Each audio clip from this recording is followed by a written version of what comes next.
off in Northern Ireland, but spreading through central parts of Scotland and into the southwest, and some rain for northwest England too. But much of northeast England dry, bright.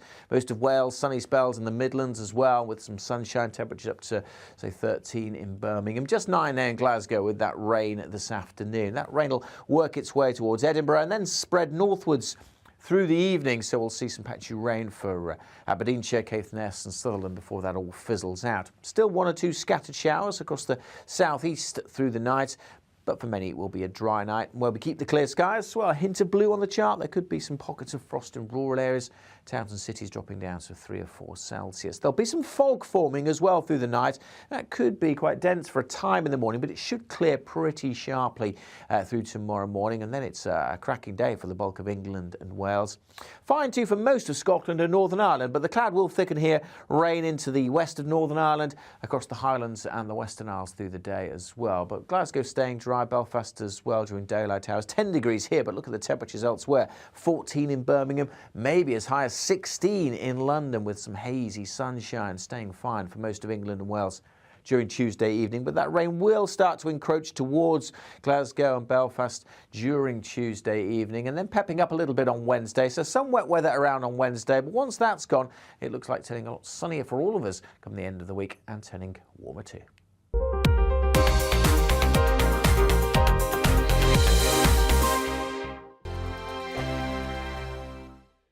GB News is the UK's home of discussion and debate from all perspectives. To stay up to date on the latest stories, make sure that you subscribe to the GB News channel right here on YouTube. You can watch us live 24/7 across the whole world. You can also check out exclusive content and catch up on previous episodes of your favourite shows. Every day, we ask the questions that you'd ask, so why not add your voice to the conversation in the comments section? Don't forget to subscribe. We are GB News, Britain's news channel.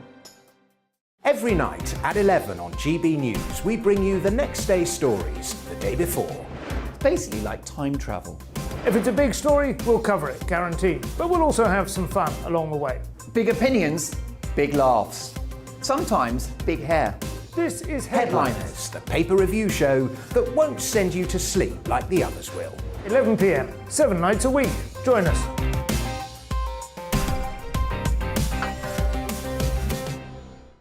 Hello there, I'm Eamon Holmes. And I'm Isabel Webster.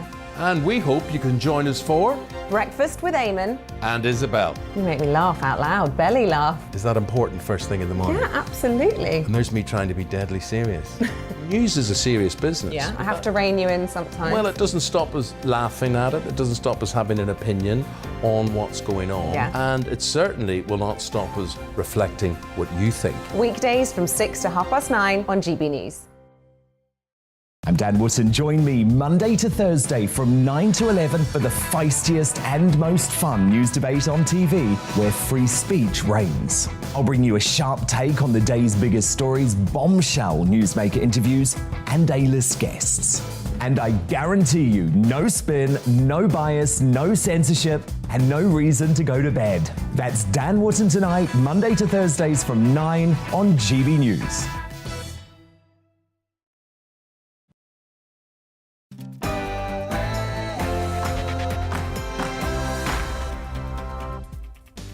Very good afternoon. Welcome to the Briefing PM with me, Darren McCaffrey. 2 hours of the latest political news, debate and analysis here on GB News. And today I'm going to be joined in the studio by the Head of Public Policy at the Institute of Economic Affairs, Matthew Lesh. He'll be joining me for the 2 hours today. And here's what else is coming up on a busy programme. We'll bring you the latest on the invasion of Ukraine throughout the show, including earlier warnings from Sajid Javid, the Health Secretary, that President Putin may manoeuvre against NATO. It would spell disaster for Russia, but what would it mean? How far are we prepared to go? We'll be speaking to the Latvian Defence Minister about how serious the situation could get. And in another sign that the invasion is not going as planned, Russia has asked China for military and economic assistance. We'll speak to Sir Jeffrey Clifton-Brown on all of that. And Ukrainian President Volodymyr Zelensky is set to address the Council of Europe in Strasbourg. We'll bring you that statement live, and also Michael Gove in the House of Commons announcing what he and the country's going to do for Ukrainian refugees. As always, get in touch, gbviews@gbnews.uk, or you can tweet me at GBNews. busy couple of hours between 2 and 4. But first, at the top of the hour, here's the latest news with Rosie Wright.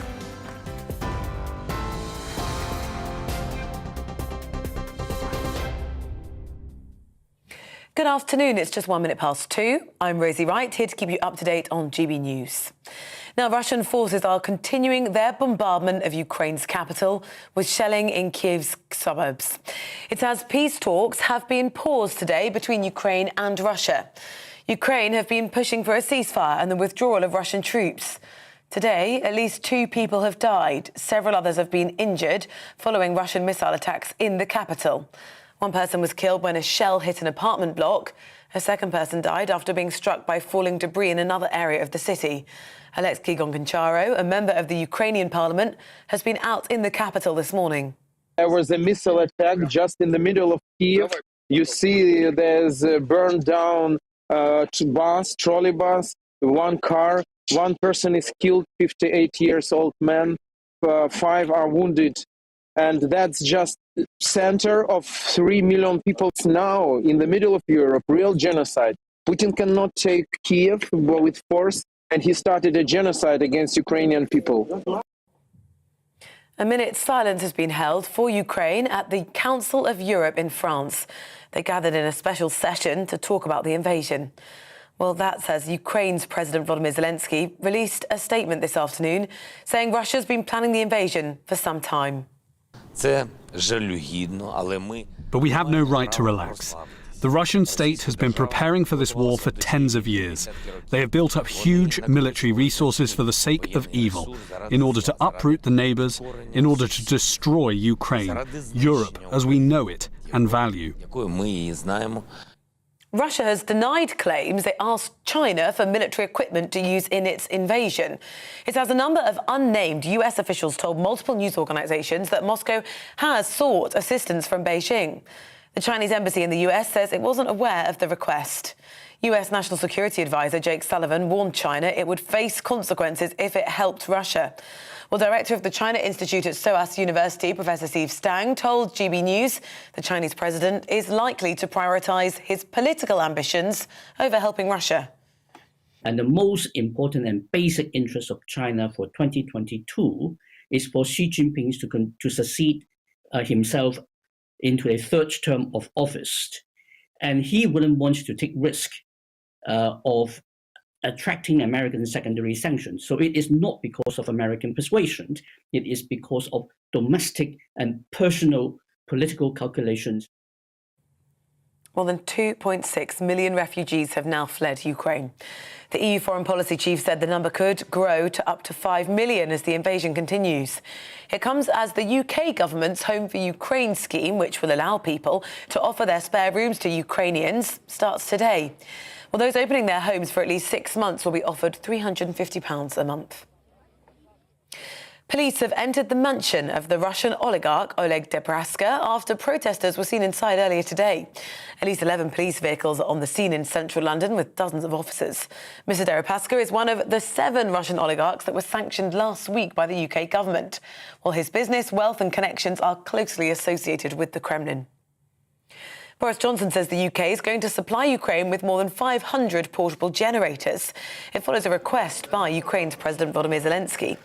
The devices will provide energy for essential services, hospitals and shelters, and will power 20,000 homes. Australia and the Netherlands have launched joint legal action against Russia over the downing of Malaysia Airlines flight MH17 8 years ago. The Australian Prime Minister Scott Morrison said Moscow was responsible under international law for the attack, which resulted in the deaths of 298 passengers. The Dutch government said in a statement the UN Security Council had also been informed of the legal action. You're up to date now here on GB News. I'll bring you more as it happens. Now let's head to the briefing with Darren.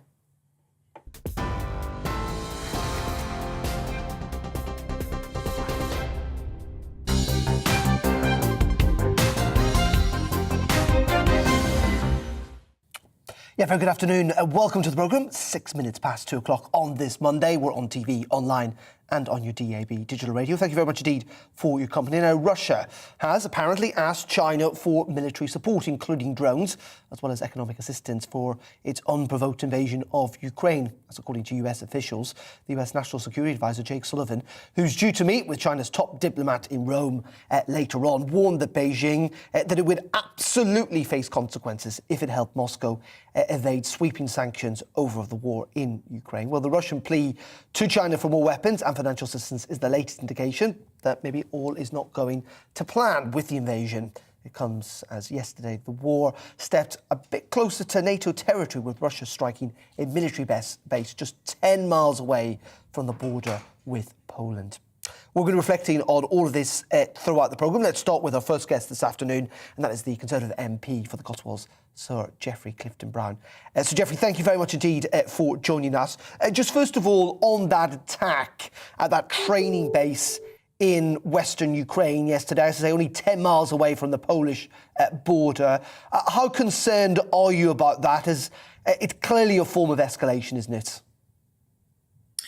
Well, I think it was probably designed to deter any foreign people coming in to help in the fight against Russia. So I think it was probably more that, and trying to make the flow of supplies and equipment more difficult into Ukraine, rather more perhaps than intended to be a threat to NATO. But who knows what goes through President Putin's mind on these sorts of attacks.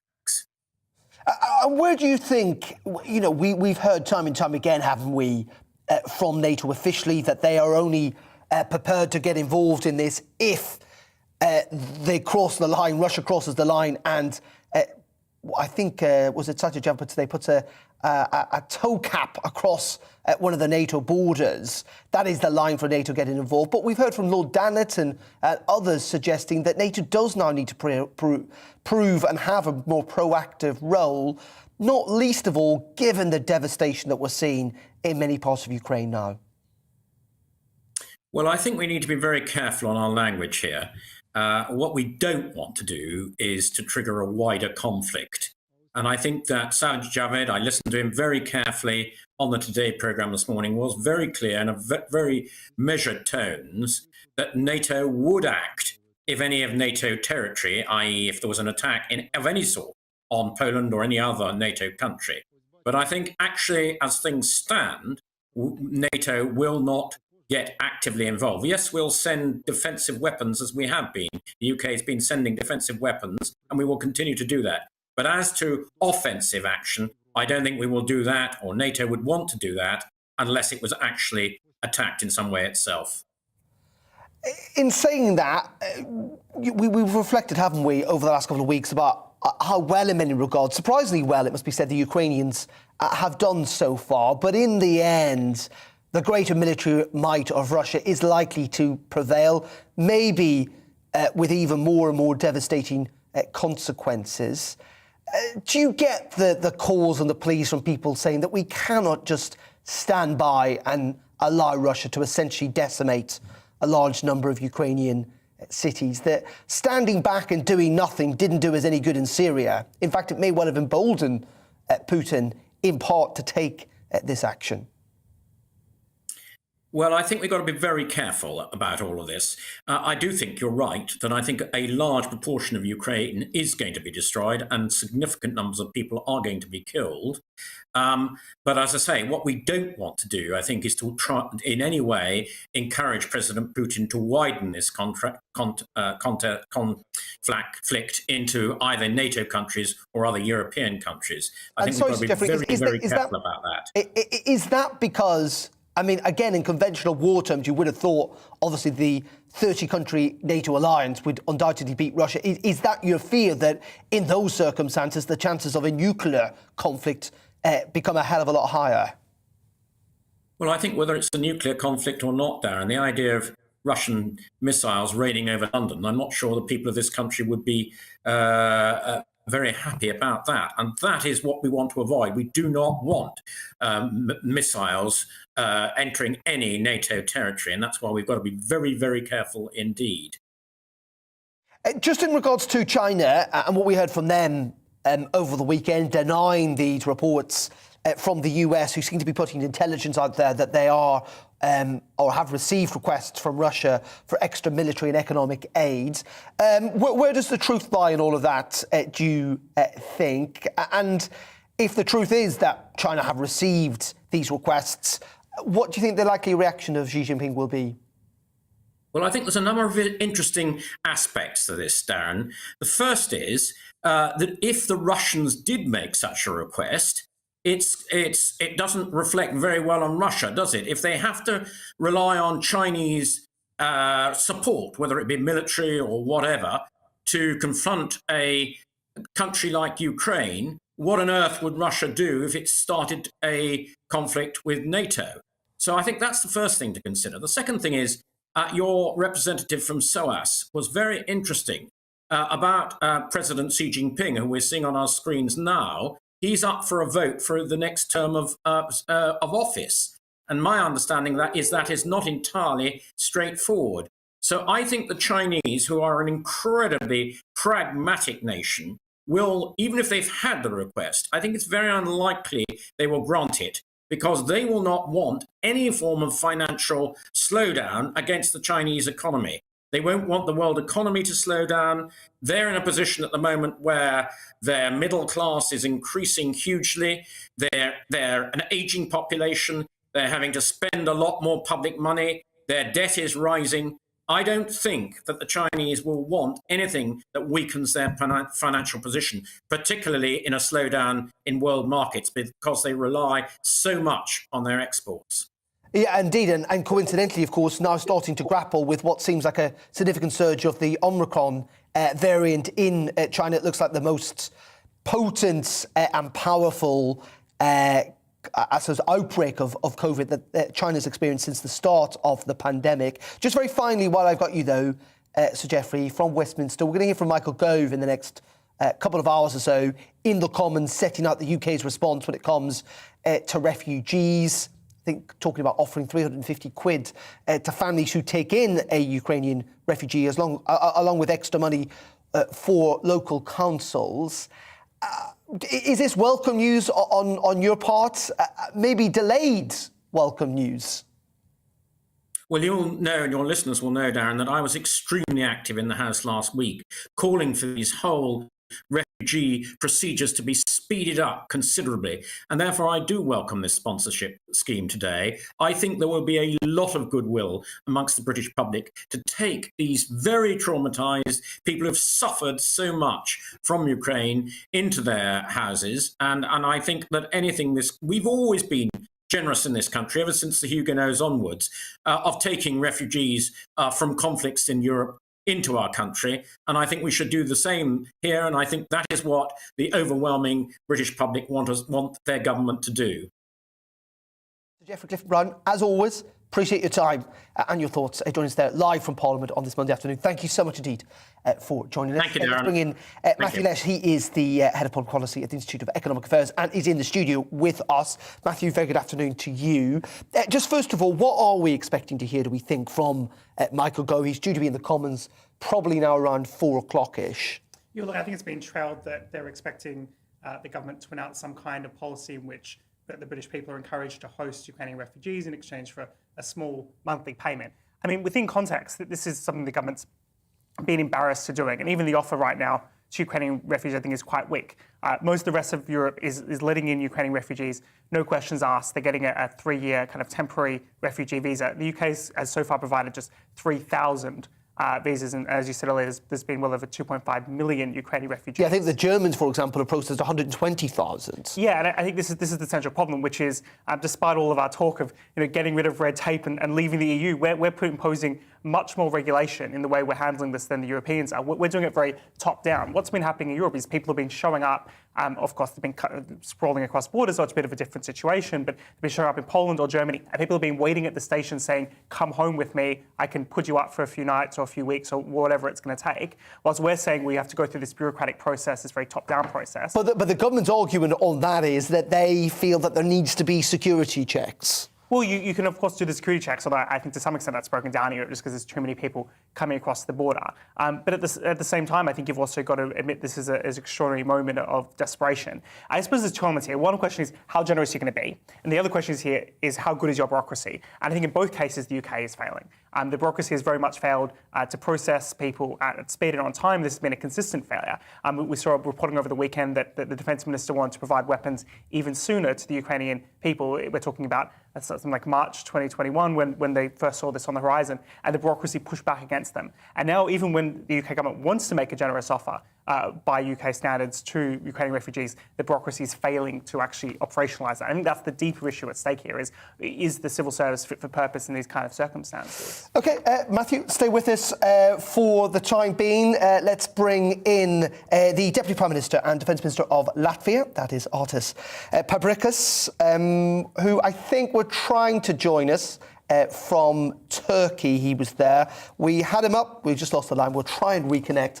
As always, sometimes these things are not terribly easy, particularly in the circumstances that many of these politicians find themselves in. Let's go back to you, Matt, just in terms of the diplomacy there. Sir Geoffrey Clifton-Brown was pretty spot on in terms of, or focused on, I should say, in his approach that NATO should not, at this stage, get involved in a wider conflict. Though there are voices, as I said, Lord Danett, but others as well, who are saying, well, we cannot morally stand by and allow to happen what is happening in Ukraine. And we're looking at thousands of people dying. Yeah, this is a very morally dubious situation for humanity.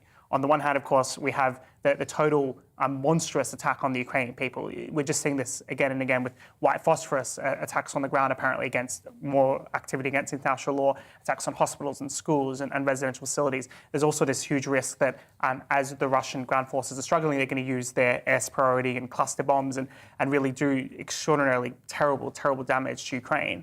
On the other hand of that equation, of course, is the fact that if we were to escalate, there was discussion about a no-fly zone. The only way to operationalise a no-fly zone is actually to attack Russian sites on the ground that could potentially fire up at NATO planes that would be trying to make that no-fly zone a reality. Now, that would mean NATO directly going to war with Russia. That would be very much uncharted territory, a direct conflict between NATO and Russia with someone like Putin in charge. The risk of escalation is to the point of world war and nuclear apocalypse. And not even in the Cold War do we have direct conflict between. I mean, we have lots of proxy wars, but no direct conflict between a Western alliance and Russia. And one of the things quite interesting here is, in a sense, this is the start probably of a new Cold War. And what people forget from that phrase is it wasn't really a Cold War; it was more of a hot peace in the sense that there were these constant attacks and conflicts, be it in Vietnam or be it in Korea, as per the two most major examples of, where we managed to avoid the escalation to a direct conflict, but there were these other things going on the side.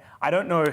I think this is kind of, again, a time for statecraft, actually seeing what we can learn from history about how to ensure that we contain Russia, consider the geopolitical risk by the rise of China, and at the same time avoid that kind of military conflict. I don't envy the people who are making those decisions. No, indeed, big calls indeed. Matthew, for the timing, thank you very much indeed. And we are still trying to jack up the line to the Latvian Deputy Prime Minister, Defence Minister, who is in Turkey at the moment. We'll try and get that up in just a couple of minutes. We're going to take a quick break, though, here on The Briefing. We're also going to be in Germany as well, finding out what they are doing in terms of their defence procurement to Ukraine. And also we're hearing from Colonel Richard Kemp about what is happening on the ground militarily, what is the latest situation effectively in terms of gains by the Russians and whether Ukrainians are putting up strong defences. That and so much more in just a couple of minutes here on GB News. But first, on this Monday afternoon, let's bring you up to date with the weather. And it feels that spring has kind of finally arrived. Hello, I'm Alex Deakin with your latest weather update. A fine day for many today, plenty of sunshine around, but one or two areas seeing some showers across parts of southern England, and this weather front is bringing cloud and rain to parts of Northern Ireland and Scotland. This weather front in the south is providing just 1 or 2 scattered showers, particularly over southeast England through the rest of today, but they'll be very hit and miss. Much of the south will be dry. Quite a lot of cloud for Northern Ireland, western Scotland. The rain easing off in Northern Ireland, but spreading through central parts of Scotland and into the southwest, and some rain for northwest England too. But much of northeast England dry, bright. Most of Wales, sunny spells in the Midlands as well, with some sunshine. Temperatures up to, say, 13 in Birmingham. Just 9 there in Glasgow with that rain this afternoon. That rain will work its way towards Edinburgh and then spread northwards through the evening, so we'll see some patchy rain for Aberdeenshire, Caithness and Sutherland before that all fizzles out. Still 1 or 2 scattered showers across the southeast through the night, but for many it will be a dry night. Where we keep the clear skies, well, a hint of blue on the chart. There could be some pockets of frost in rural areas. Towns and cities dropping down to 3 or 4 Celsius. There'll be some fog forming as well through the night. That could be quite dense for a time in the morning, but it should clear pretty sharply through tomorrow morning. And then it's a cracking day for the bulk of England and Wales. Fine too for most of Scotland and Northern Ireland, but the cloud will thicken here. Rain into the west of Northern Ireland, across the Highlands and the Western Isles through the day as well. But Glasgow staying dry, Belfast as well during daylight hours. 10 degrees here, but look at the temperatures elsewhere. 14 in Birmingham, maybe as high as 16 in London, with some hazy sunshine. Staying fine for most of England and Wales during Tuesday evening, but that rain will start to encroach towards Glasgow and Belfast during Tuesday evening, and then pepping up a little bit on Wednesday. So some wet weather around on Wednesday, but once that's gone, it looks like turning a lot sunnier for all of us come the end of the week, and turning warmer too.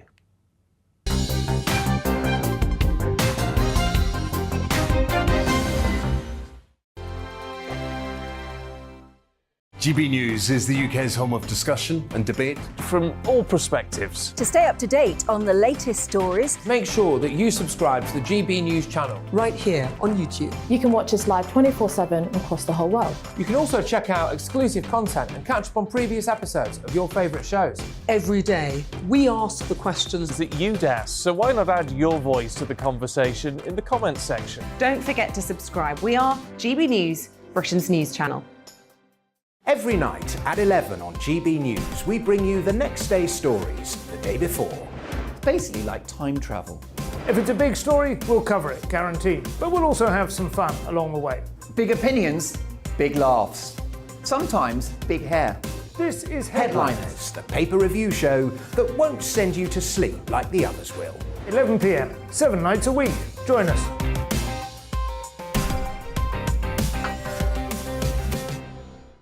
Hello there, I'm Eamon Holmes. And I'm Isabel Webster. And we hope you can join us for Breakfast with Eamon and Isabel. You make me laugh out loud, belly laugh. Is that important first thing in the morning? Yeah, absolutely. And there's me trying to be deadly serious. News is a serious business. Yeah, I have to rein you in sometimes. Well, it doesn't stop us laughing at it. It doesn't stop us having an opinion on what's going on. Yeah. And it certainly will not stop us reflecting what you think. Weekdays from 6 to 9:30 on GB News. I'm Dan Wootton. Join me Monday to Thursday from 9 to 11 for the feistiest and most fun news debate on TV, where free speech reigns. I'll bring you a sharp take on the day's biggest stories, bombshell newsmaker interviews, and A-list guests. And I guarantee you, no spin, no bias, no censorship, and no reason to go to bed. That's Dan Wootton Tonight, Monday to Thursdays from 9 on GB News.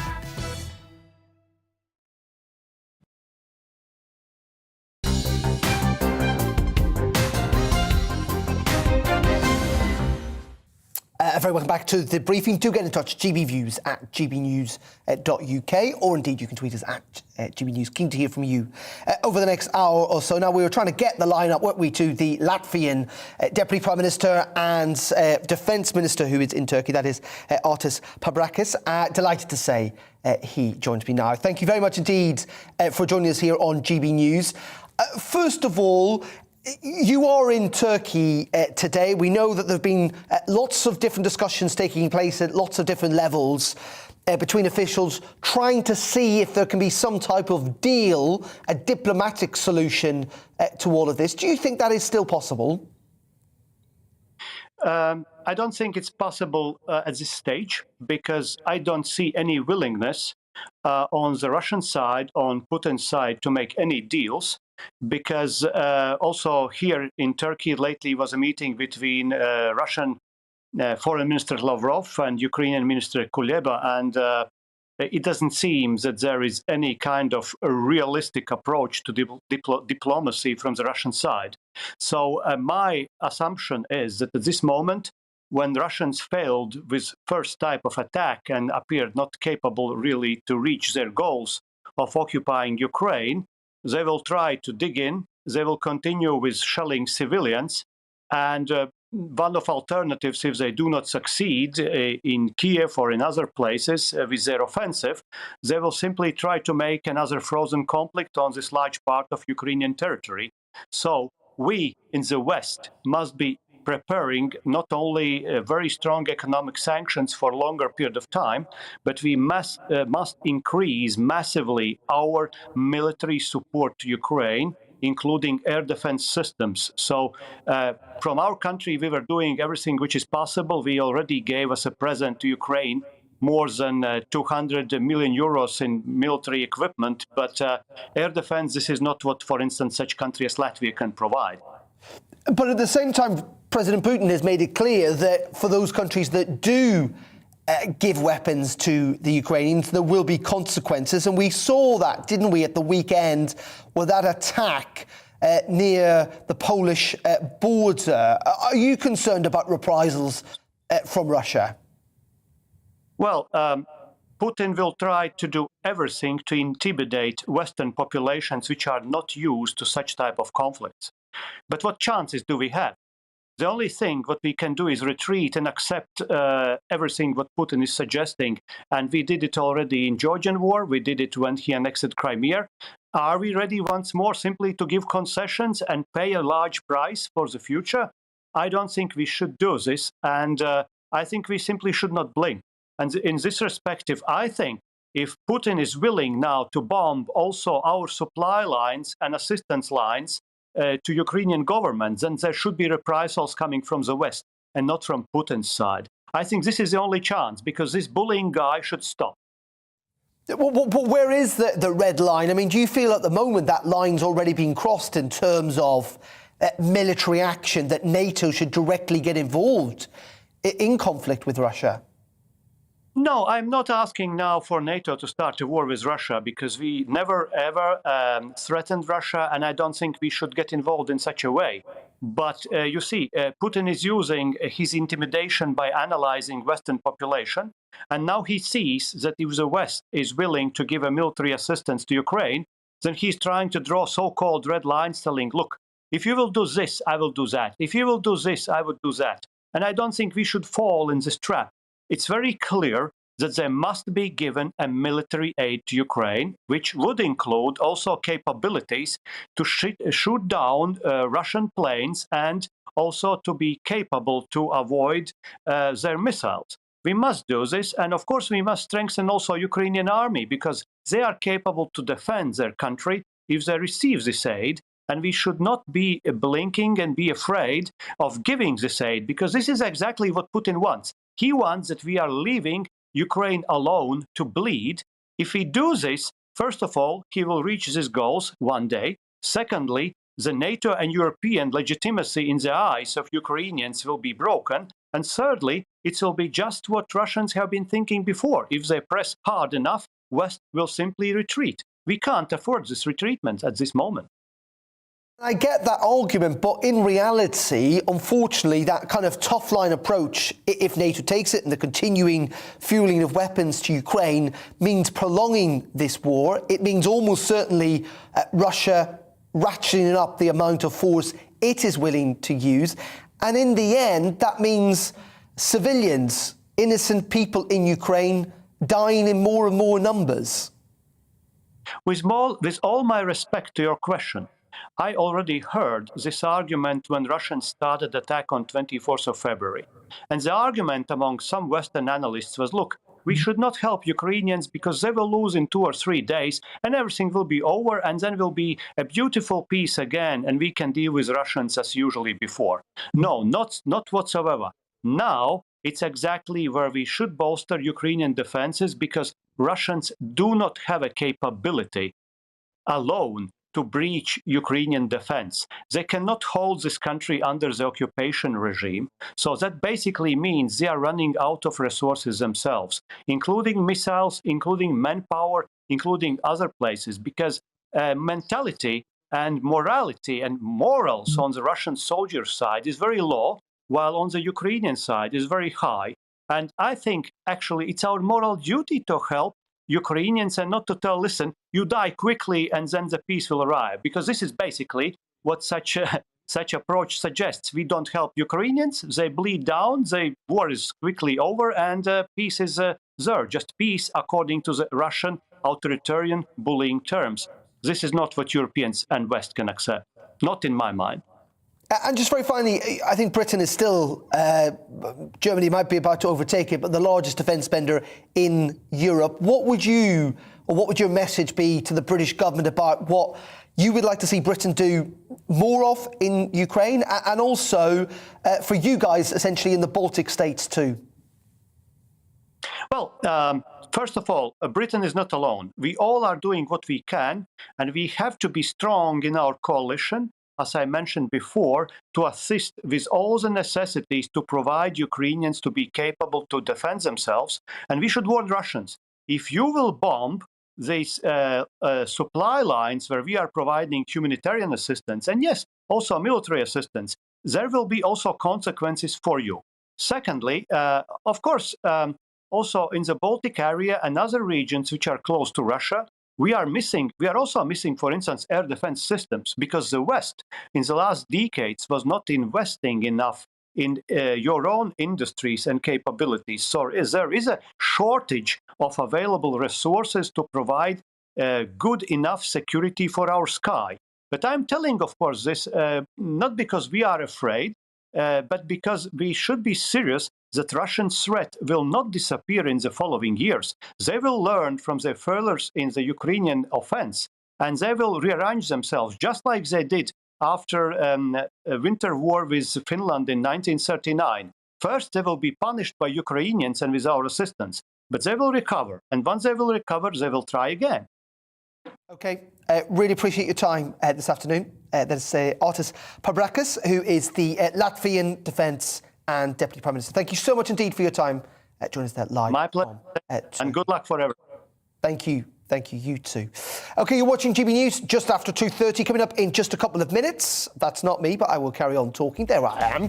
We're going to be in Berlin with the latest from there, and also inside Ukraine too, speaking to the wife of a soldier who has been fighting on the front line. That and so much more in the next 30 minutes. But first, let's bring you up to date with the news. Here's Rosie again.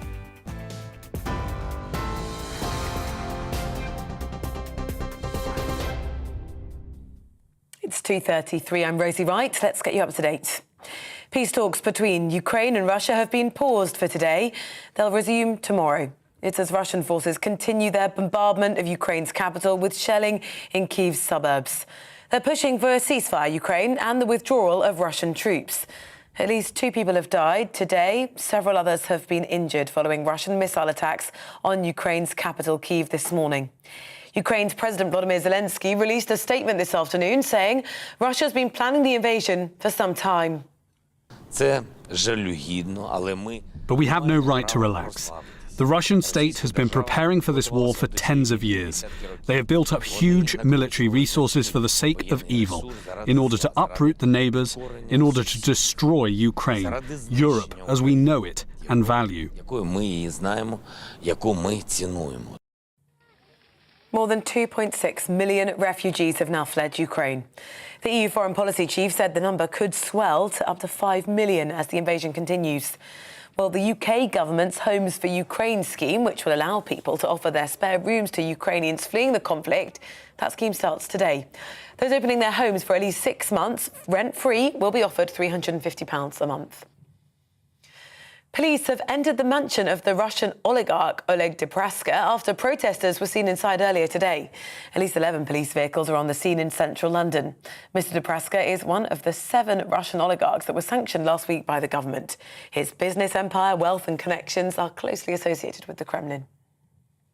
You're up to date now on GB News. We're on your TV, online and radio. Shortly, we'll be back to Darren for the briefing.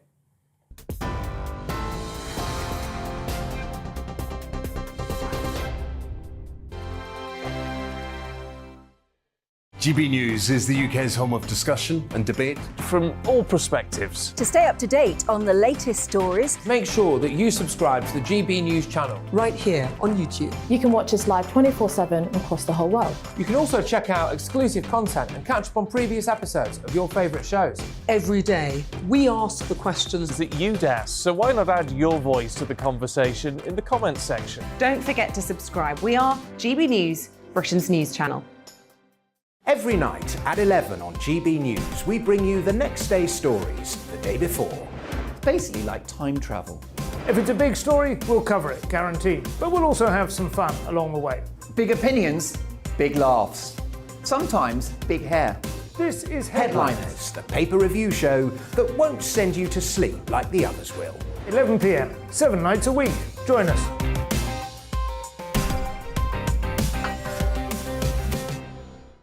Hello there, I'm Eamon Holmes. And I'm Isabel Webster. And we hope you can join us for Breakfast with Eamon and Isabel. You make me laugh out loud, belly laugh. Is that important first thing in the morning? Yeah, absolutely. And there's me trying to be deadly serious. News is a serious business. Yeah, I have to rein you in sometimes. Well, it doesn't stop us laughing at it. It doesn't stop us having an opinion on what's going on. Yeah. And it certainly will not stop us reflecting what you think. Weekdays from 6 to 9:30 on GB News. I'm Dan Wootton. Join me Monday to Thursday from 9 to 11 for the feistiest and most fun news debate on TV, where free speech reigns. I'll bring you a sharp take on the day's biggest stories, bombshell newsmaker interviews, and A-list guests. And I guarantee you, no spin, no bias, no censorship, and no reason to go to bed. That's Dan Wootton tonight, Monday to Thursdays from 9 on GB News.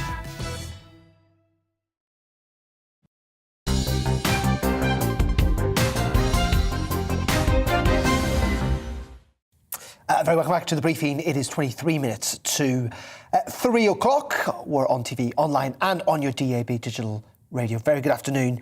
Thank you for your company. Now, Germany has decided in principle to purchase the US fighter jet, the F-35, built by Lockheed Martin, to replace its ageing Tornado fleet. That's according to reports. The decision, if confirmed, comes, of course, after the German Chancellor Olaf Scholz last month announced a massive boost in defence spending as the Ukraine conflict forces essentially Berlin to reassess its foreign and defence policies. In light of Russia's invasion of Ukraine, Scholz said he would bring the nation's investment above that key NATO commitment of 2% of GDP. Well, joining me now from Berlin is the Germany reporter, Thomas Sparrow. Thomas, very good afternoon. As always, to you. Just set out the details we're getting today in terms of the procurement of these US fighter jets. Well, in fact, just in the last few minutes, it was confirmed by the German Ministry of Defense, and the German Minister of Defense, Christine Albrecht, also confirmed the news, stating that Germany would indeed start the process to buy those F-35 jets from the United States to replace Germany's Tornado fleet, which, as you described in your introduction, is seen as aging and even possibly obsolete. Now, this is a process that has been going on for a long time, that process to replace that Tornado fleet, but it's particularly important in the current context now, and it is indeed seen as the first big procurement that Germany does after Olaf Scholz, the German Chancellor, in a landmark speech before the German Parliament, stressed that Germany would increase its defense spending, for example, with a 100 billion euro direct investment to the Bundeswehr, and at the same time also increasing its percentage of GDP for defense. So certainly very important, but this is not only something that happens now as a result of the war in Ukraine. It is also a process that had begun earlier.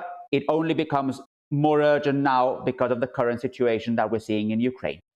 In saying that, my understanding, Thomas, is that even though these numbers are big, and of course they are, 100 billion euros is a lot of money, in many ways this is Germany just not even really catching up with itself after years and years of under-investment. I think someone had worked out that it would need around 450 billion if it was to kind of get back on the same levels that West Germany had in the 1980s.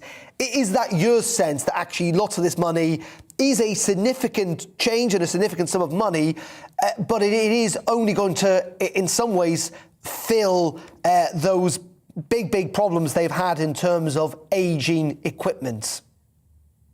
Germany is an important economic power within the EU, the biggest economic power within the EU. It's also an important political power, but for a long time, Germany has been a rather reluctant military power. So German officials were very reluctant to have a bigger military role in any conflict. And that's the reason why, for example, until the beginning of the invasion of Ukraine, Germany didn't even want to send weapons to Ukraine, defensive weapons, and like various other European countries. Now, that changed, and this is seen as a remarkable shift in foreign and defense policy in Germany. Not only the decision to send defensive weapons to Ukraine, both via third countries and as part of Germany's own defense capabilities, but also the fact that they're increasing their defense spending. You're right when you point out that Germany has had problems in its defense, that it's seen as not having had invested enough in its own Bundeswehr for a long time, that the Bundeswehr has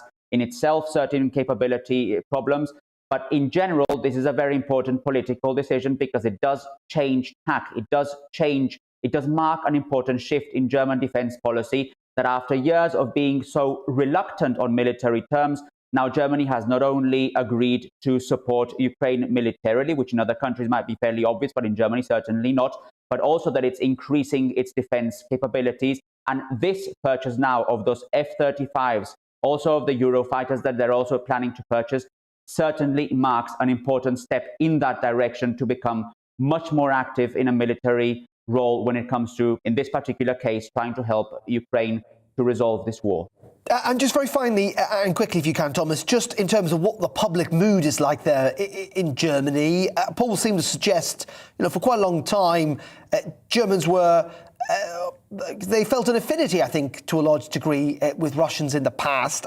Has that mood changed?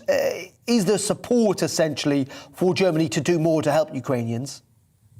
Essentially, this change in German foreign and defense policy has been accompanied also by a change in public perception as well here in Germany. So whereas before many people were very much against the idea of Germany sending weapons to Ukraine or being more active militarily, now a majority indeed support the decision by Olaf Scholz's government to move in that direction. They're still a bit wary when it comes to sending even more weapons to Ukraine, even more lethal weapons to Ukraine. But in general, you can say that the government has received a lot of public support when it comes to this decision. Now, it's also important to say that they're receiving it now.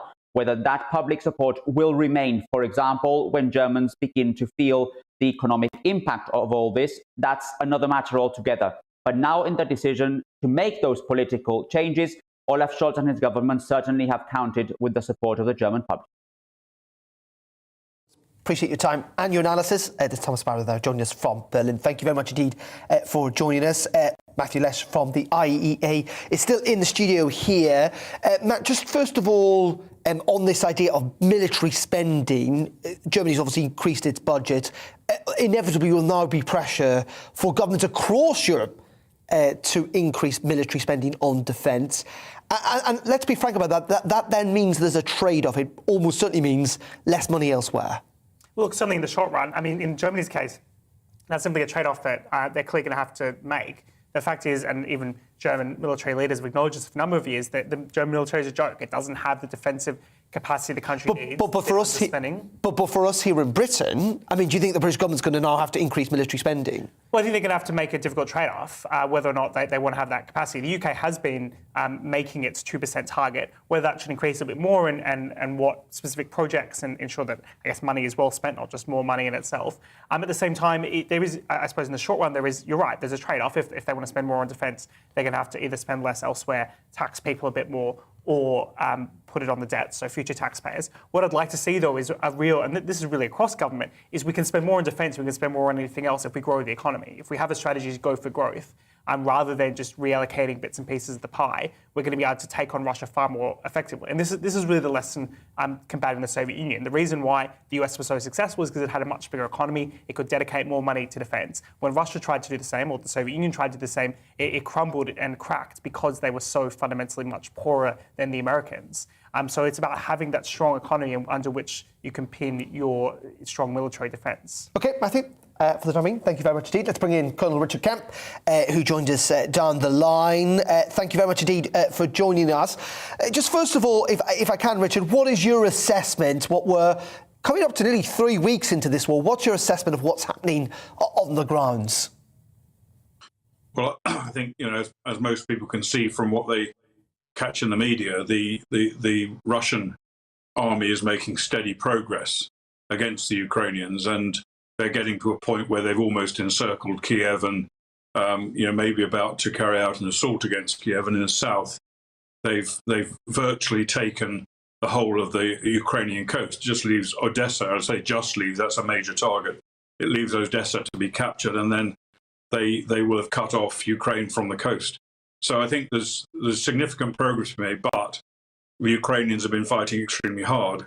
And maybe the Ukrainians have been fighting hard enough to give Putin pause about whether he wants to go into Kiev or not. I think he may be worried about that. He may want to conclude this conflict before he actually has to take Kiev apart street by street, which is going to cause not only devastation, but very large-scale casualties to his troops and his vehicles. So I suspect he'll be wanting to end it before he has to do that. So your impression potentially is, and we heard actually this from the Latvian defence minister speaking a couple of minutes ago, that actually this might become a kind of frozen conflict that we've seen in the Donbass region over the last 5, 6, 7, 8 years or so, that with that land corridor from Crimea essentially up to the Russian border, that might be enough for Putin. I think it might, and also if he does secure the whole of the coast, I mean, that will be very bad for Ukraine, a very good bit of leverage for Putin as well. If part of any deal is to withdraw from some of the coastal ports and hold that land corridor from the area of Crimea up into via Donbass up into Russia, and agree that those areas, the breakaway parts of the Donbass and Crimea, are officially recognised as part of Russia, and some agreement on words on NATO. I think he may well be happy with that. He may well be. Whether or not, of course, President Zelensky is going to come to that same conclusion, I don't know. We've seen some suggestion from him a few days ago that he might be willing to make those concessions. So I think if that happened, we could see, as you say, it could be described as a frozen conflict. Perhaps, maybe giving time for the Russians to withdraw from other parts of Ukraine and perhaps think about when and whether they're going to have another go at Ukraine to take the whole place again. But I think they're probably, I suspect Putin probably does want to see an end to this conflict sooner rather than later, as long as he can get something on the terms he wants. But isn't that the point, though, in essence, that he kind of ends up in the worst of all worlds, in the sense that, he's captured some land, but at an incredibly high price. The sanctions won't be removed anytime soon. And clearly the Ukrainians, in theory, could carry on fighting. I mean, they could carry on causing quite a large amount of damage to those forces that would still need to hold that land.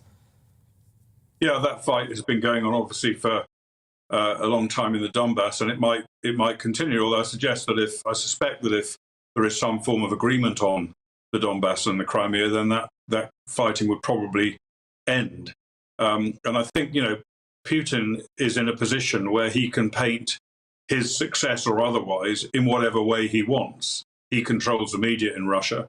I don't think it matters much, really, whether he achieves the sort of maximalist objectives he set out to achieve in the beginning. It's how he spins it, how he paints it, that will be important to him. And just very finally, Richard, you've heard from various people, I'm sure, over the weekend here in the UK. Some say we need to hold the line with NATO, not directly get involved. Others suggesting that maybe deadlines need to be set, that if things don't change, that NATO will get involved at a certain date. What's your view on that approach? Where would you side?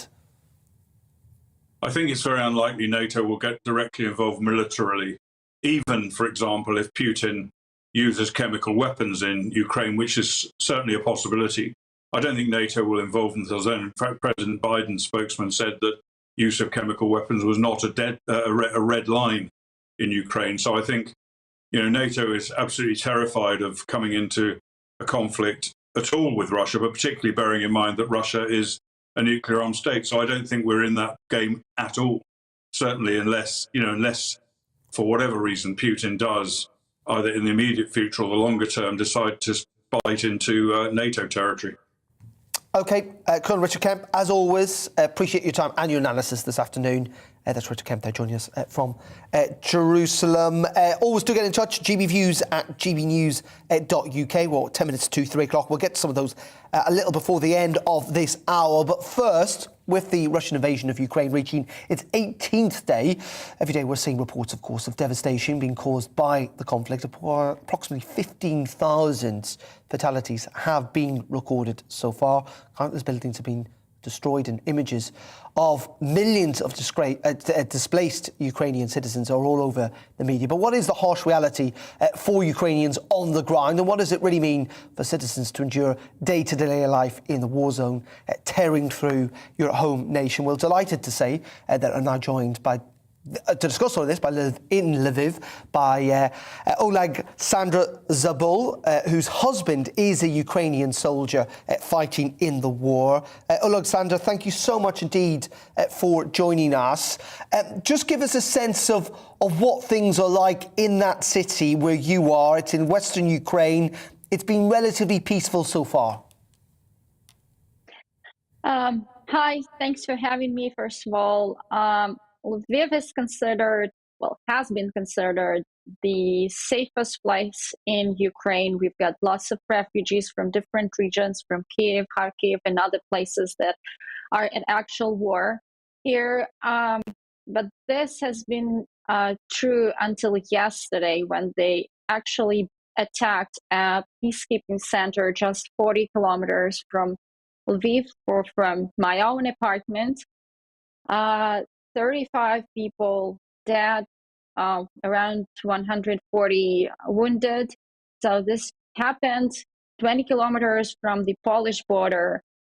And this attack has been saying us that there is no safe place in Ukraine. We've got sirens throughout the night. This night, the siren lasted 5 hours, starting 2 a.m. until 7 a.m. in the morning. So we were all sleeping in our safe places in different, hiding underground, or I was personally sleeping in the corridor of my apartment.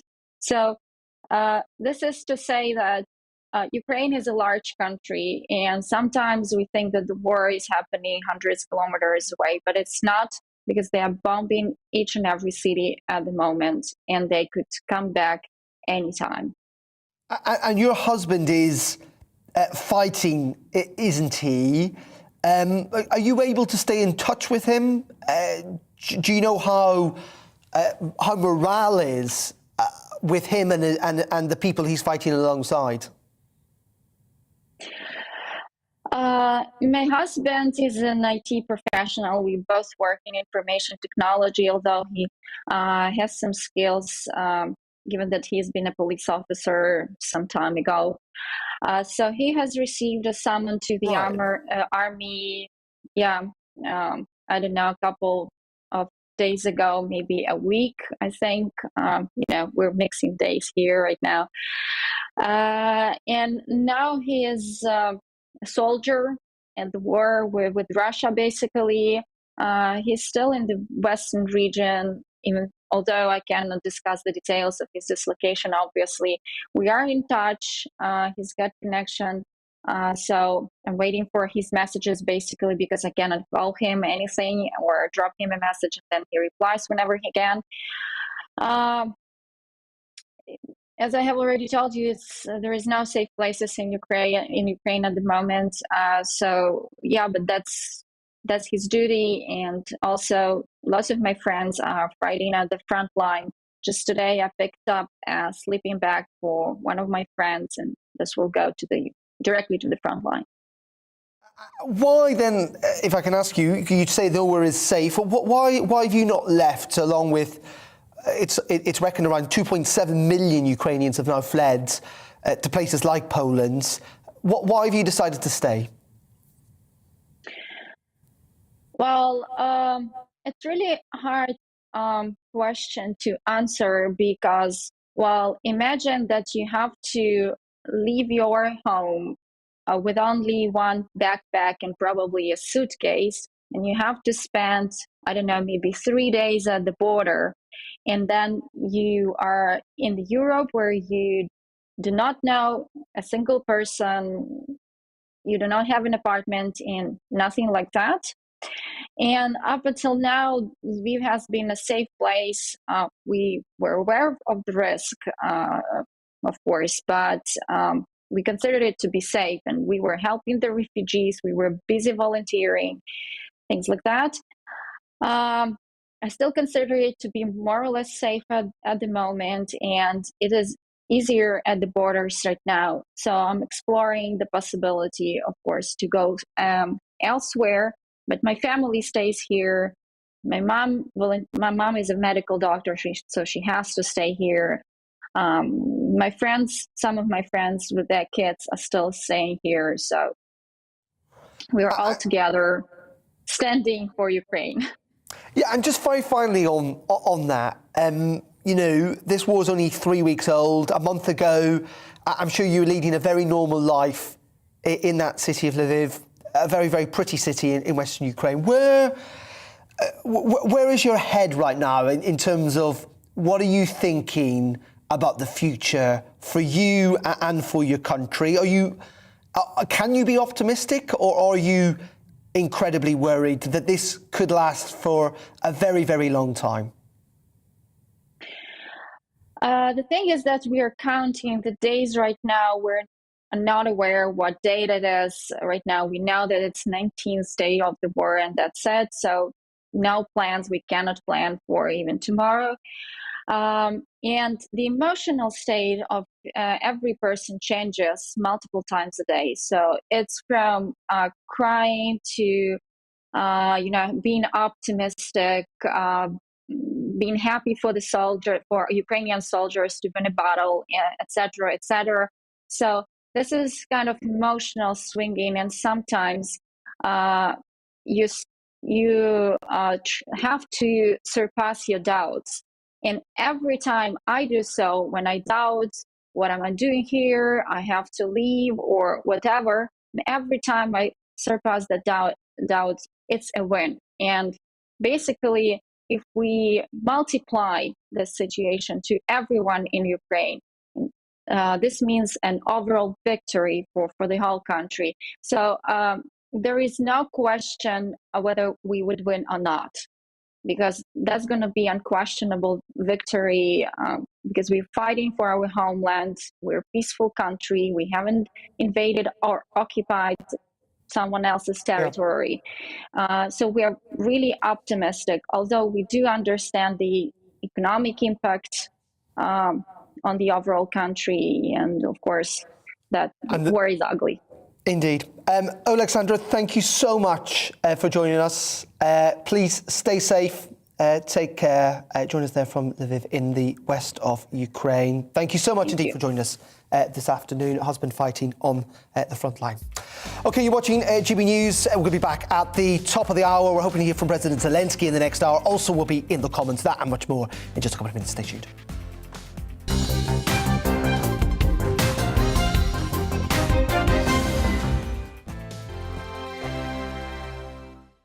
GB News is the UK's home of discussion and debate from all perspectives. To stay up to date on the latest stories, make sure that you subscribe to the GB News channel right here on YouTube. You can watch us live 24/7 across the whole world. You can also check out exclusive content and catch up on previous episodes of your favourite shows. Every day, we ask the questions that you'd ask, so why not add your voice to the conversation in the comments section? Don't forget to subscribe. We are GB News, Britain's news channel. Every night at 11 on GB News, we bring you the next day's stories the day before. It's basically like time travel. If it's a big story, we'll cover it, guaranteed. But we'll also have some fun along the way. Big opinions, big laughs. Sometimes big hair. This is Headliners, the paper review show that won't send you to sleep like the others will. 11 p.m, 7 nights a week. Join us.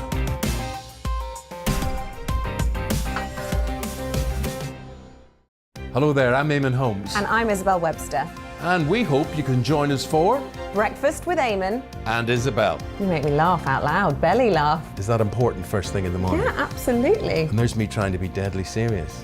News is a serious business. Yeah, I have to rein you in sometimes. Well, it doesn't stop us laughing at it. It doesn't stop us having an opinion on what's going on. Yeah. And it certainly will not stop us reflecting what you think. Weekdays from 6 to 9:30 on GB News. I'm Dan Wootton. Join me Monday to Thursday from 9 to 11 for the feistiest and most fun news debate on TV, where free speech reigns. I'll bring you a sharp take on the day's biggest stories, bombshell newsmaker interviews, and A-list guests. And I guarantee you, no spin, no bias, no censorship, and no reason to go to bed. That's Dan Wootton tonight, Monday to Thursdays from 9 on GB News.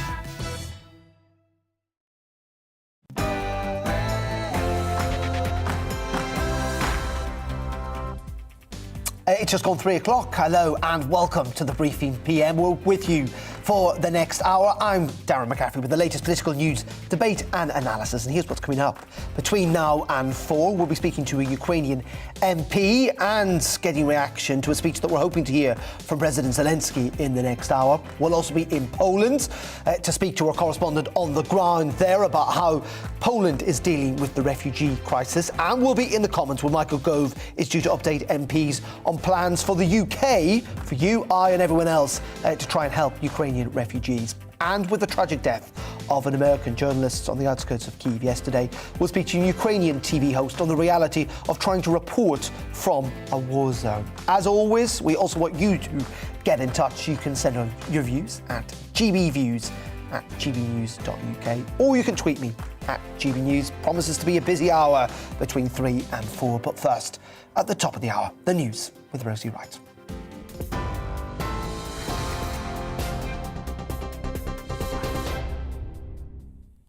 Good afternoon, it's 2 minutes past 3. I'm Rosie Wright. Let's get you up to date on GB News.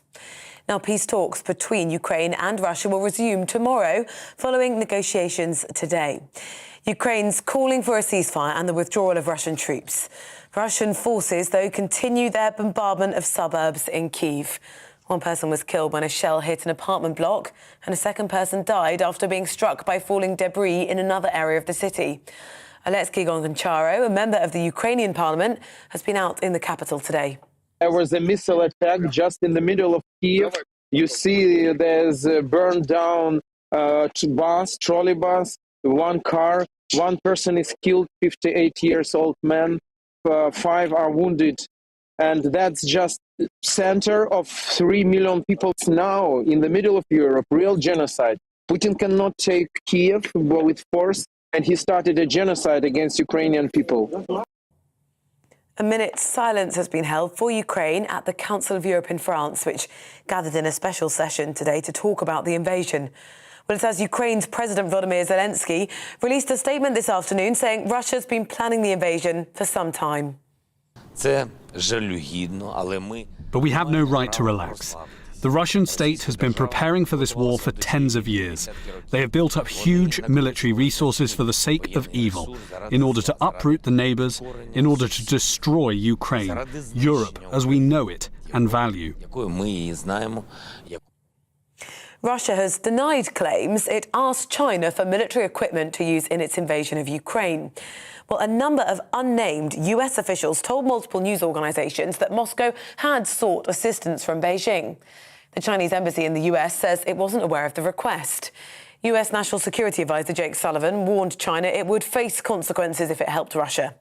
Well, director of the China Institute at SOAS University, Professor Steve Tang, told GB News the Chinese president is likely to prioritize his political ambition over helping Russia. And the most important and basic interest of China for 2022 is for Xi Jinping to succeed himself into a third term of office. And he wouldn't want to take risk of attracting American secondary sanctions. So it is not because of American persuasion. It is because of domestic and personal political calculations. More than 2.6 million refugees have now fled Ukraine. The EU foreign policy chief said the number could swell to 5 million as the invasion continues.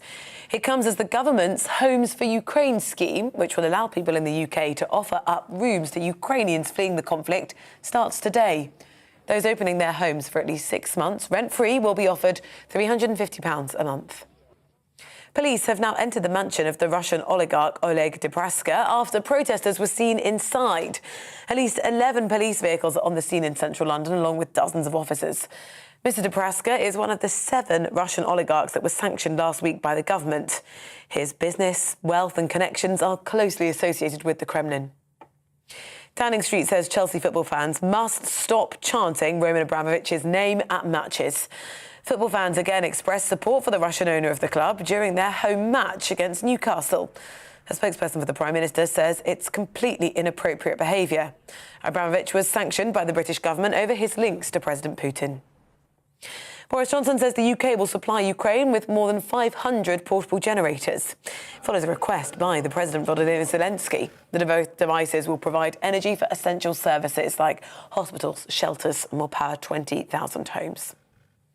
Australia and the Netherlands have launched joint legal action against Russia over the downing of Malaysia Airlines flight MH17 8 years ago. The Australian Prime Minister said Moscow was responsible under international law for the attack, which resulted in the deaths of 298 people. The Dutch government said in a statement the UN Security Council had also been informed of the legal action. You're now up to date on GB News. I'll bring you more as it happens. Now let's head back to the briefing.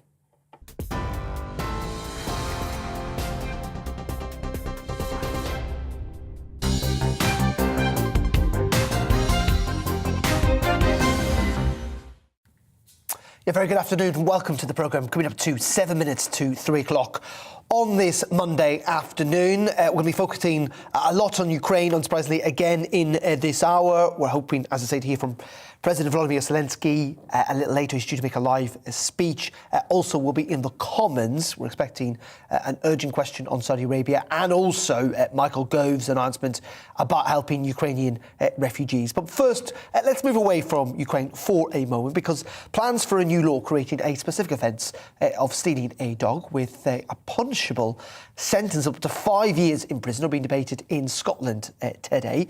It comes as charities estimated that thefts of dogs increased by as much as 170% during the pandemic as demand for canine companions has soared. Well, delighted to say we're joined by the MSP who is driving through this bill through the Scottish Parliament. That is Maurice Golden. Thank you very much indeed for joining us.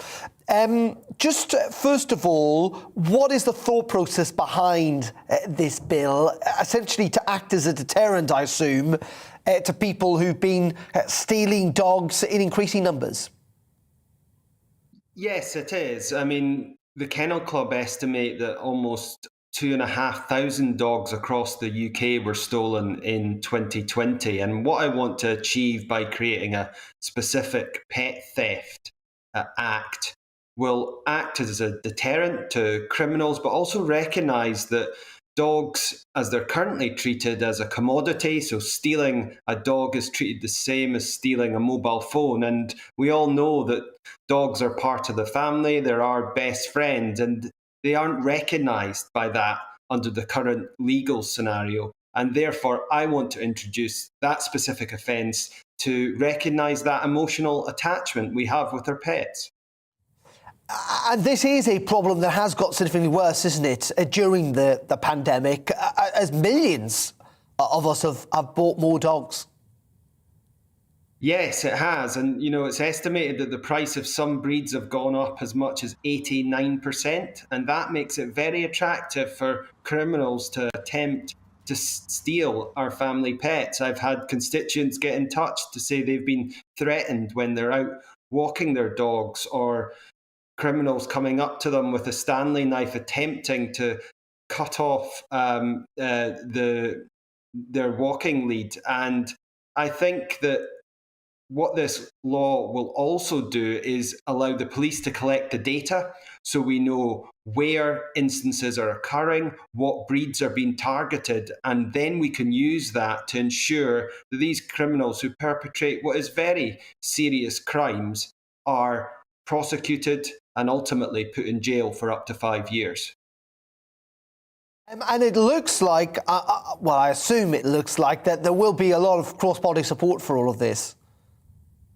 Yes, I've got support from all parties in the Scottish Parliament except the Green Party, and I will hear from the Minister on Wednesday, and I hope that the Scottish Government in itself is supportive of it, because we do need to ensure that criminals are prosecuted. It's estimated that just 1% of dog thefts are prosecuted currently, and that's simply not good enough. That's why I want to change it, and I want to work in tandem with the UK government, who's introducing similar proposals for England. Okay, Maurice, I hope it all goes well. I think it's probably one of the laws that everyone can get behind, or certainly most people anyway. Maurice Golden there joining us from Edinburgh. Thank you very much indeed for your time this afternoon. Just to let you know that in Strasbourg, we were hoping to hear, or was expecting we were going to hear from the Ukrainian President Volodymyr Zelensky. He was going to be speaking to the Parliamentary Assembly of Council of Europe. That was meant to happen earlier on today, got postponed this afternoon. The expectation now is that he's not going to do that. Clearly, he's having to deal with an awful lot. I think we're at the moment actually rather hearing from the Ukrainian Prime Minister, who is, as you can see there, speaking on the screen to my right, your left, I assume. So that's the Ukrainian Prime Minister speaking rather than President Zelensky addressing the Council of Europe on the latest situation. As I say, President Zelensky was due to talk a little bit earlier on today.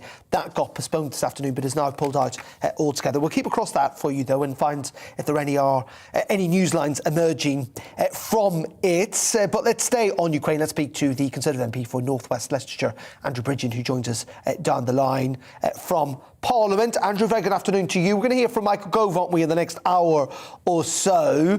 Is this enough, the latest plans to give people cash to take in some Ukrainian refugees? Is it something that you might do yourself? If I had the room, I would. It's not really suitable, unfortunately. I think it is. I think I've already been contacted by a large number of constituents who are very interested and keen to help. Some people, the government have come into some criticism for being too slow off the mark, because we're insisting on visas for security vetting, whereas the rest of the EU is actually letting people in visa free without so many checks. However, we are some way away from the borders with Ukraine. And I think what the government's done in its defence is we've been the biggest contributor to humanitarian aid for those migrants to get them sorted when they arrive out of Ukraine, and then they can move on with the paperwork, of course, to the UK.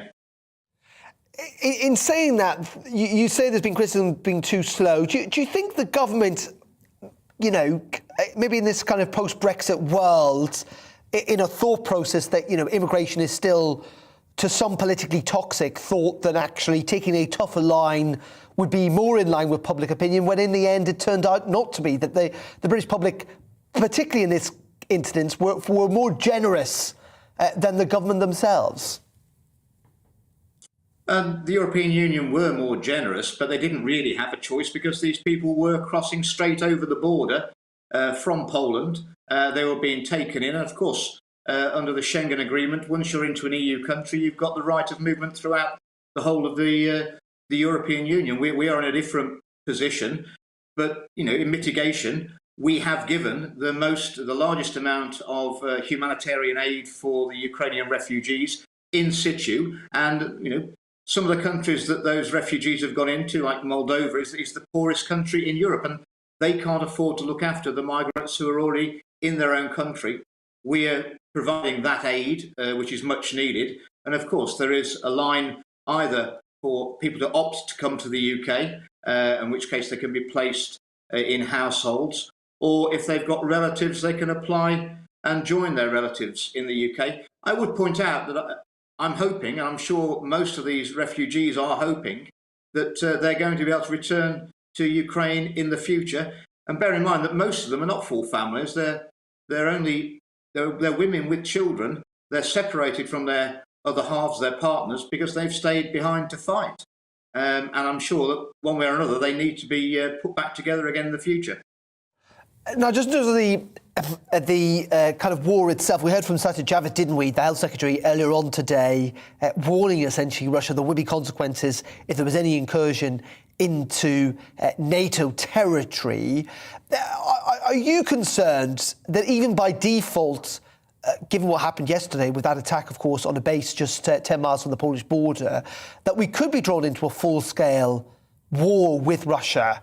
As I say, even if it's not done through design, that it could happen through default. I'm not sure it's by default. I think Putin would like to widen the conflict.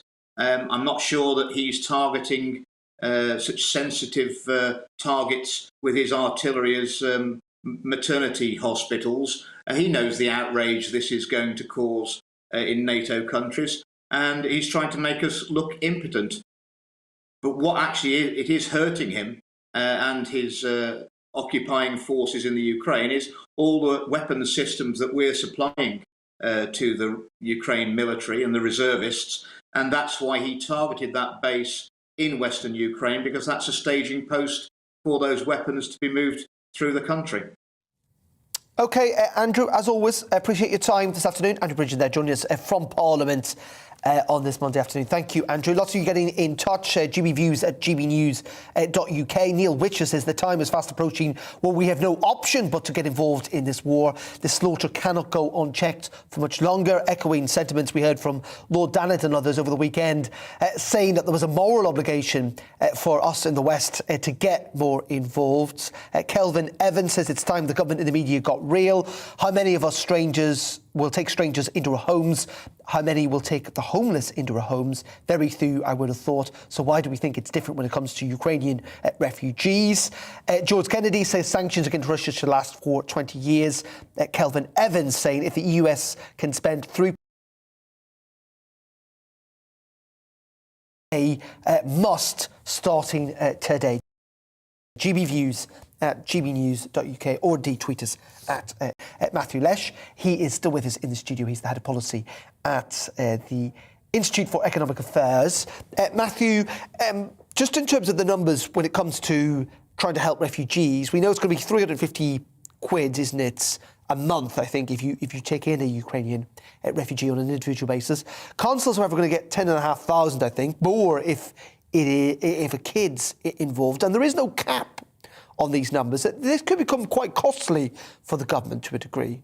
Look, there's no cap on the numbers, but there's a lot of friction in the ability for people to apply for the scheme. So the government's talk about something like 200,000 Ukrainian refugees. It might be closer to tens of thousands. That's because in order to host a refugee, you're going to already have to have known their name in advance and somehow have communicated with them previously, and then you're invited to apply through the system.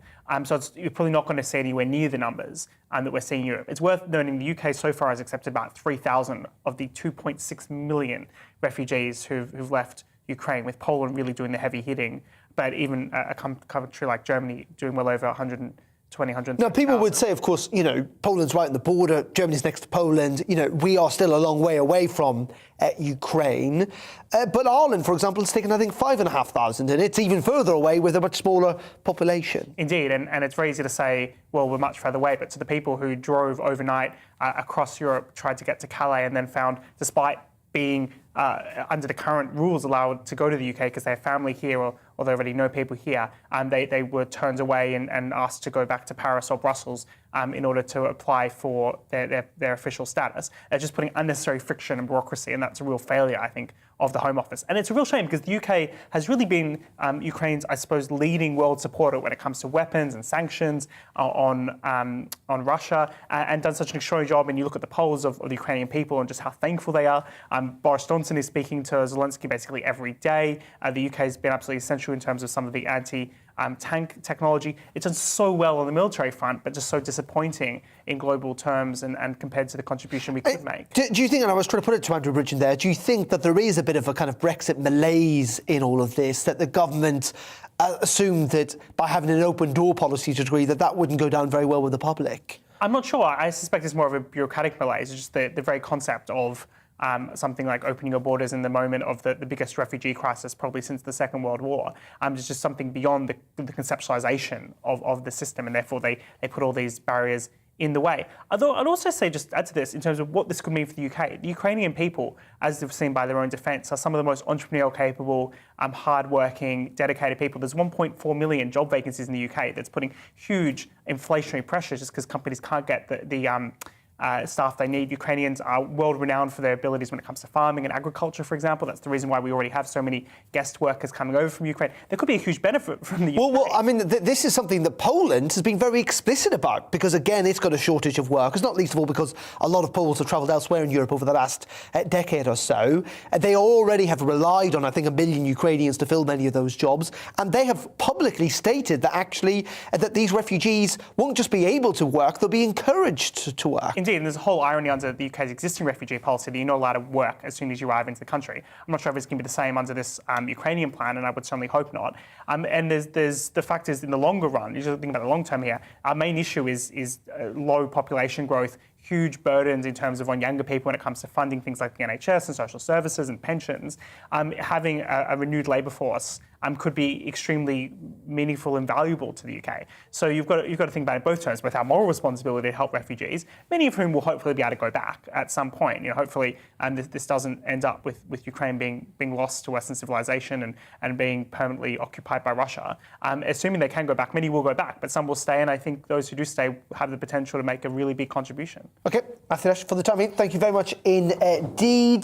Do get in touch. gbviews@gbnews.uk. Would you welcome a Ukrainian refugee or family into your home? Do let me know what you think, or you can tweet us at GBNews, and we'll get to some of those views a little later on in the programme. We're going to take a quick break, though, on the briefing at, nearly 22 minutes past 3 o'clock. Coming up in the next couple of minutes, we'll hopefully be live in Ukraine with our reporters on the ground. Plus, we'll be in the Commons with that urgent question on Saudi Arabia, that and much more, after we bring you up to date with the weather. And it looks like spring has finally sprung for most of us. Here's the Met Office.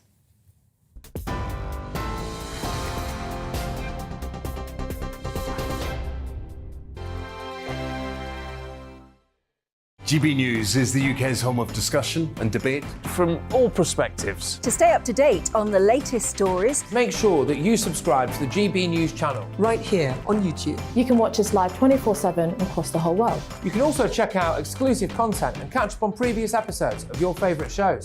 Every day, we ask the questions that you'd ask, so why not add your voice to the conversation in the comments section? Don't forget to subscribe. We are GB News, Britain's news channel.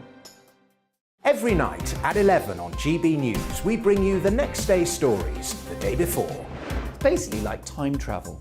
If it's a big story, we'll cover it, guaranteed. But we'll also have some fun along the way.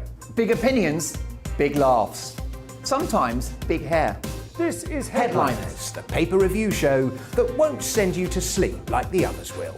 11 p.m, 7 nights a week. Join us.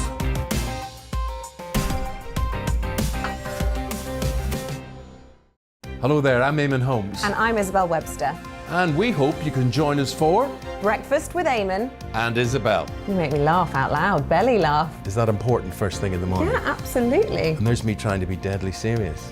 News is a serious business. Yeah, I have to rein you in sometimes. Well, it doesn't stop us laughing at it. It doesn't stop us having an opinion on what's going on. Yeah. And it certainly will not stop us reflecting what you think. Weekdays from 6 to 9:30 on GB News.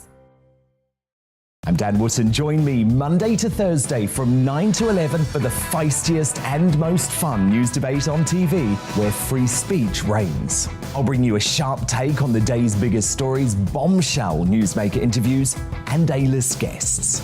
And I guarantee you, no spin, no bias, no censorship, and no reason to go to bed. That's Dan Wootton Tonight, Monday to Thursdays from 9 on GB News. My name's Tom Harwood, and every weekday we bring you The Briefing live from 9:30 a.m. The stories, analysis, and live debate that you need to hear. Quite right, Tom, of course. Was this something that had been considered at all? Difficult to answer. Gas-guzzling helicopters circling.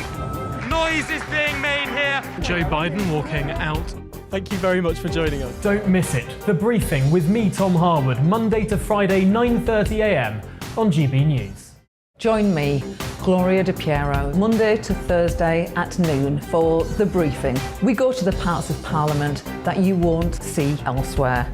Plus, there's exclusive interviews with MPs from all parties. But quite often, they paper over the real truth. Why does a working class lad like you join the Tories? That's a good question. Don't miss it, Monday to Thursdays at noon on GB News.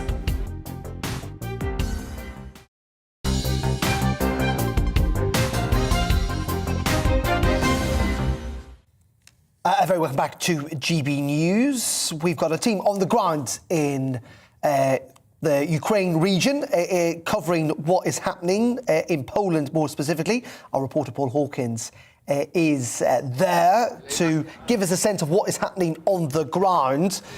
Paul, very good afternoon to you. 2.7 million refugees have now fled Ukraine. Many of them have travelled to Poland. How, frankly, are the Poles coping? Yeah, good afternoon, Darren. One of that figure that you just gave, 1.77 million refugees have arrived in Poland since the beginning of the war. That's from the Polish Border Guard agency. How is Poland coping? One would say when it comes to immediate humanitarian aid, Poland is doing very well. It's the Polish government is supported by charities, and then there are humanitarian agencies and volunteers, individuals from all across Europe that have descended on where we are today. We're not far from the crossing at Medyka. So many people have come through here. 82,000 people, in fact, crossed the border yesterday into Poland. So the authorities here are coping pretty well. The problem for Poland, though, is semi-permanent and permanent accommodation. What happens after that for the million or so Ukrainians that are staying within Poland? Poland's population has increased by 2% alone because of the 1 million Ukrainians that are staying in Poland in the past 2 weeks. That is a phenomenal number, and so finding permanent and semi-permanent homes for people to stay is a problem. That's why a lot of Ukrainians have had to travel further afield to places like Germany, Estonia, for example, we were hearing from earlier today. Someone else travelling to Prague. But in Poland, when it comes to the immediate humanitarian assistance, they can cope very well, but it's finding those kind of short-term, longer-term plans that's the problem. Indeed, and you talked about that 2% figure because I think we heard from the mayor of Warsaw a little bit earlier saying that effectively they're running out of room. They've taken, I think, 300,000 people already, and they're asking other EU countries now to step up. Yeah, absolutely. Yeah, they want more assistance and they want more money from the EU. And other countries, it has to be said, are stepping up and doing their bit. And I know the UK, their policy today with this, homes for Ukrainian refugees policy that they've started, hopefully will start bringing more people to the UK. And certainly from a Ukrainian perspective, it's interesting. We've been talking to a lot of people. We say, "Are you heading to the UK?" And almost everyone that we've spoken to says they're not. There's a language barrier problem. They also simply haven't heard of this policy yet. It doesn't appear to be making its way to the Ukrainian diaspora, to the Ukrainians that are coming across the border. So getting the message out there that Britain is welcoming Ukrainian refugees, it's still very, very much early days at the moment. And then, of course, there's the language barrier. And as you mentioned with your previous guest earlier, it's simply that, and you can understand why, if you're fleeing your country because of conflict, you want to stay nearby, right? You want to stay in Poland or Germany, Hungary, Romania. You want to be just across the border, so when the conflict goes, when the country starts to rebuild, you can go back home. Now, we don't know how long the conflict's going to last, so that remains to be seen. But certainly at the UK, at the moment, I would say, simply having spoken to people, the UK is not their #1 destination. That said, we did speak to one person yesterday who spoke very good English. She said she would consider the UK, but it's difficult to get there. There are restrictions. She doesn't know anyone in Ukraine. One would wonder what she thinks now, given the policy that the government have launched today. Just very finally, Paul, just give us a sense of what's happening. There's an awful lot of activity behind you. Just give us a sense of what's happening there where you are. Yeah, so at the moment, so this place here is a Tesco's. It used to be a Tesco's, and it's been commandeered by the local government. It's turned into essentially an enormous registration centre. And you know what I was saying about people coming from all across Europe to help out? Over there in the corner is a Spanish humanitarian tent, which is giving out paella for Ukrainians that are arriving, trying to keep them going. And then inside, it's kind of like an unofficial United Nations, and each part of the supermarket has been commandeered by various nationalities providing different aid. There are signs in all sorts of languages and lots of people that just want to help with where Ukrainians are going and going on their way. We would take you inside, but they're not allowing the media inside to film at the moment, so we have to be outside. But inside, it looks pretty much like a Tesco's at home, but simply every department, every area of it has been taken over, and you know, it's heartwarming to see that Ukrainians are getting so much help from so many different people across the continent. OK, Paul, as always, appreciate it. Thank you very much indeed. Paul Hawkins there joining us, essentially on the Polish-Ukrainian border this afternoon. Now, in a couple of minutes, we're going to go to the Commons. We're expecting an urgent question. First of all, on Saudi Arabia, a country that executed over 80 people over the weekend. This at a time, of course, in which countries are now increasingly having to rely on Saudi Arabia for oil supplies, given what has happened with Russia. We're also expecting to hear from Michael Gove a little bit later, spelling out how the UK is going to help refugees. Delighted to say he's joining me in the studio. Alongside Matthew is Tom Harwood, our political correspondent. Tom, just first of all, because there is an urgent question which the Speaker has granted today on Saudi Arabia, and that is because as we've turned away from Russian oil and gas, we've had to turn to people who in the past we've not necessarily got on with very well or had sanctions against, like Venezuela and Iran, but also to allies like Saudi Arabia, who, of course, have got their own questionable human rights records. Certainly, and it's always been an incredibly difficult relationship between the United Kingdom and Saudi Arabia. On one level, on a political level, we need an ally in the region. We know it's a deeply unstable region, and having a country there that on a diplomatic level is allied to UK interests that we have a great deal of trade with is a useful thing. However, the human rights record of Saudi Arabia is not to be sniffed at. It is something that is really quite out of the bounds of what we would consider to be normal, liberal, democratic or free. And therefore we have this very, very difficult, precarious position. And it's not just the UK that has this position, but the US as well, many other countries in the free and democratic world. Which is the lesser of evils here? We can't immediately stop importing oil. We know that so much of our economy relies upon this, at least in the short to medium term. How do we keep the lights on in the United Kingdom whilst making plain our detestation of what Vladimir Putin is doing in Ukraine? And to some extent, what it looks like the United Kingdom government is doing is leaning towards what that might be. We're just going to pause there because we're going to go over to this urgent question now in the Commons. Let's go to Parliament. I think we're going to hear what the Minister has to say in response to this urgent question on Saudi Arabia.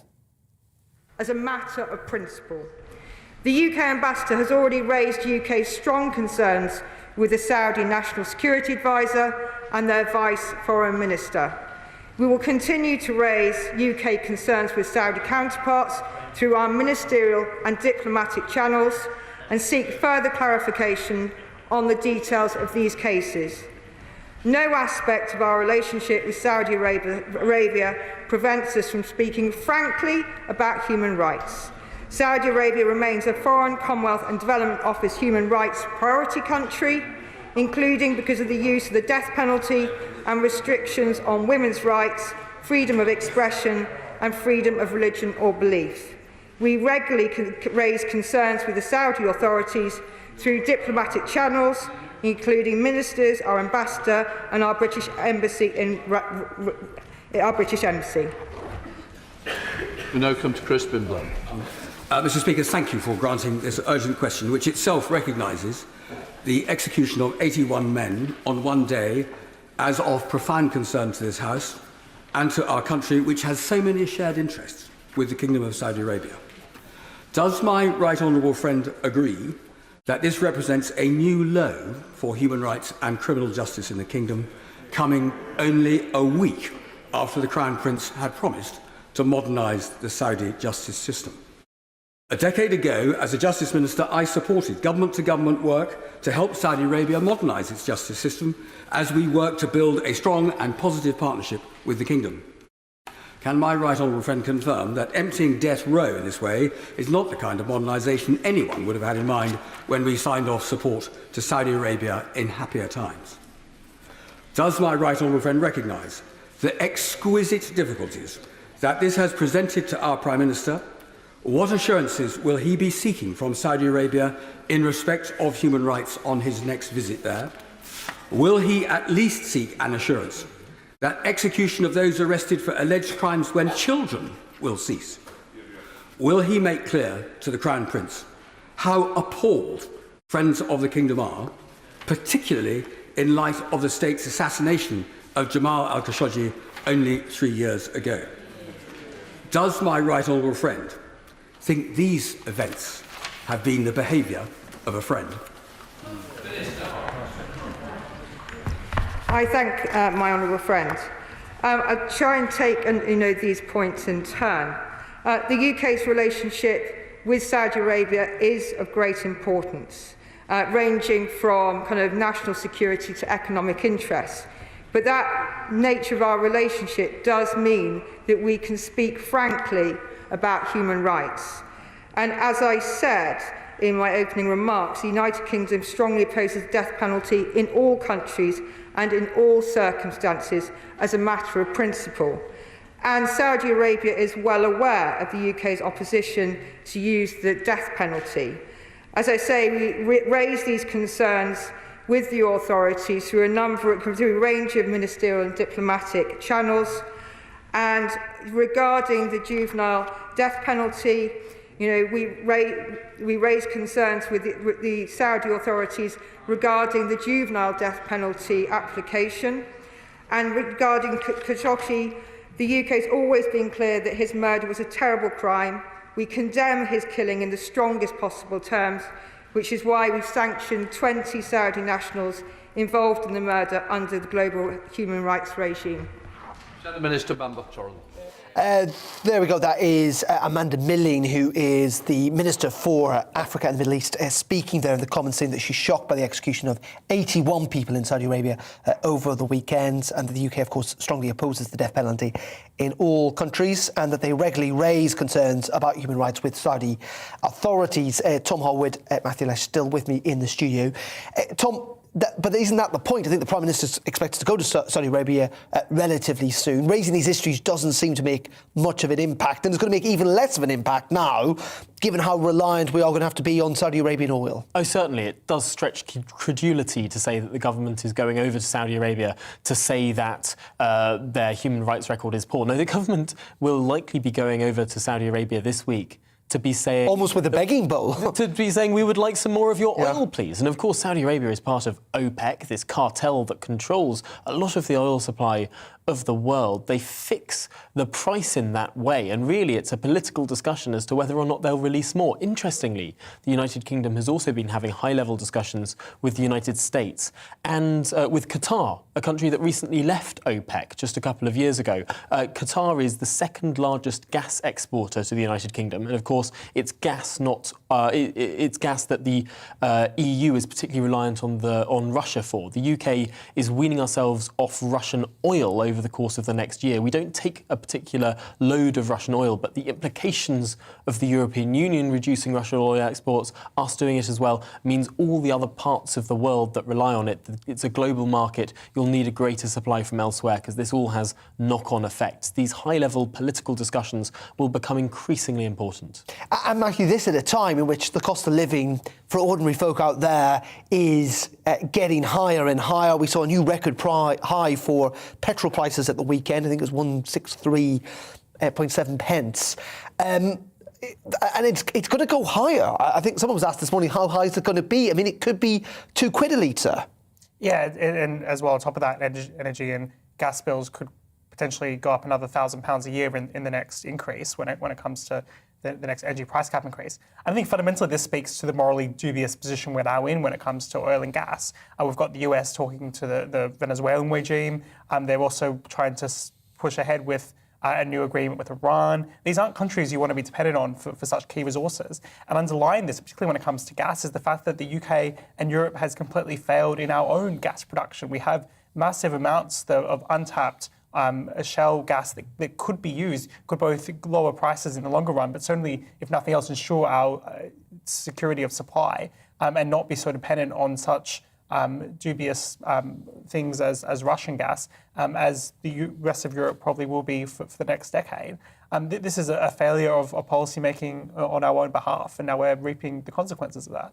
And just very finally, Tom, there's a great cartoon in the Times today with Rishi Sunak sat in front of the fire, chucking, I think it's draft number 86 of a spring budget in the fire, because he's having to rewrite it so many times with, obviously, the cost of living increasing almost by the hour.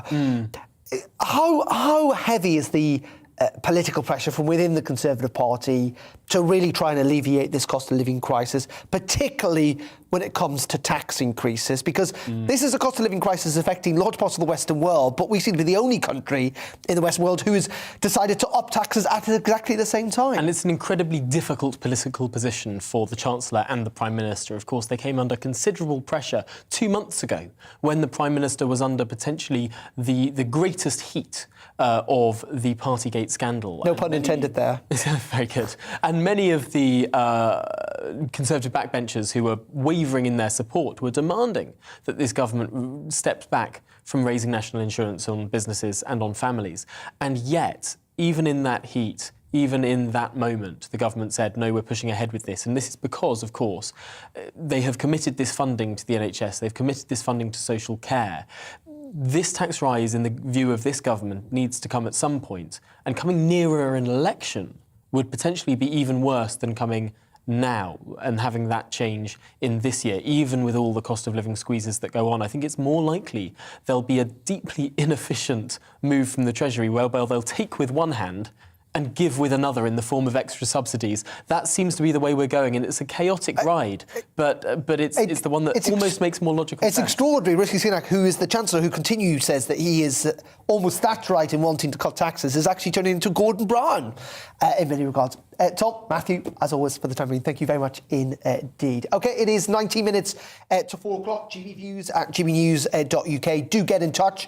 We're going to take a quick break, though, on the programme. Coming up in just a couple of minutes, we'll be back live in Ukraine, speaking to a journalist about how difficult it is to report in warfare, what it's like, the dangers, as follows, of course, the tragic death of an American journalist over the weekend. That and much more in just a couple of minutes.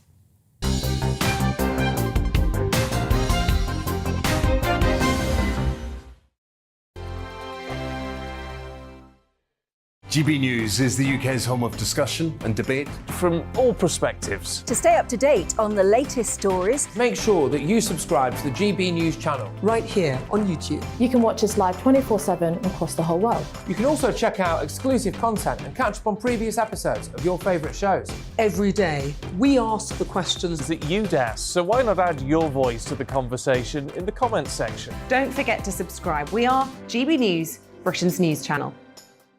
Every night at 11 on GB News, we bring you the next day's stories the day before.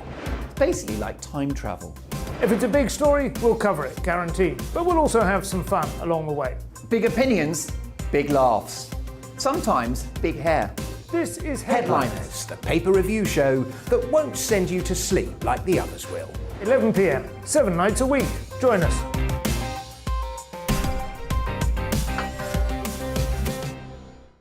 Hello there, I'm Eamon Holmes. And I'm Isabel Webster. And we hope you can join us for Breakfast with Eamon and Isabel. You make me laugh out loud, belly laugh. Is that important first thing in the morning? Yeah, absolutely. And there's me trying to be deadly serious.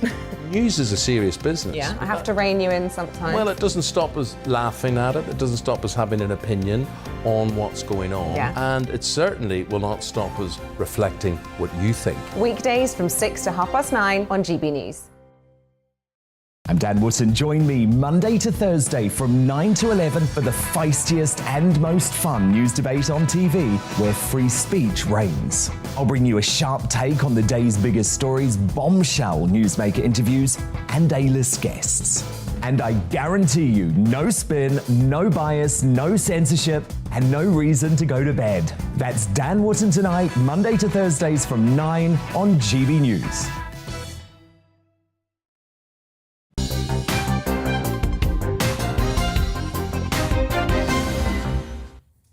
Very welcome back to the briefing on this Monday afternoon, coming up to 50 minutes to the top of the hour on TV, online and on your DAB digital radio. Thank you very much indeed for your company. Matthew Lesh from the Institute of Economic Affairs and our very own Tom Harwood still with us in the studio today.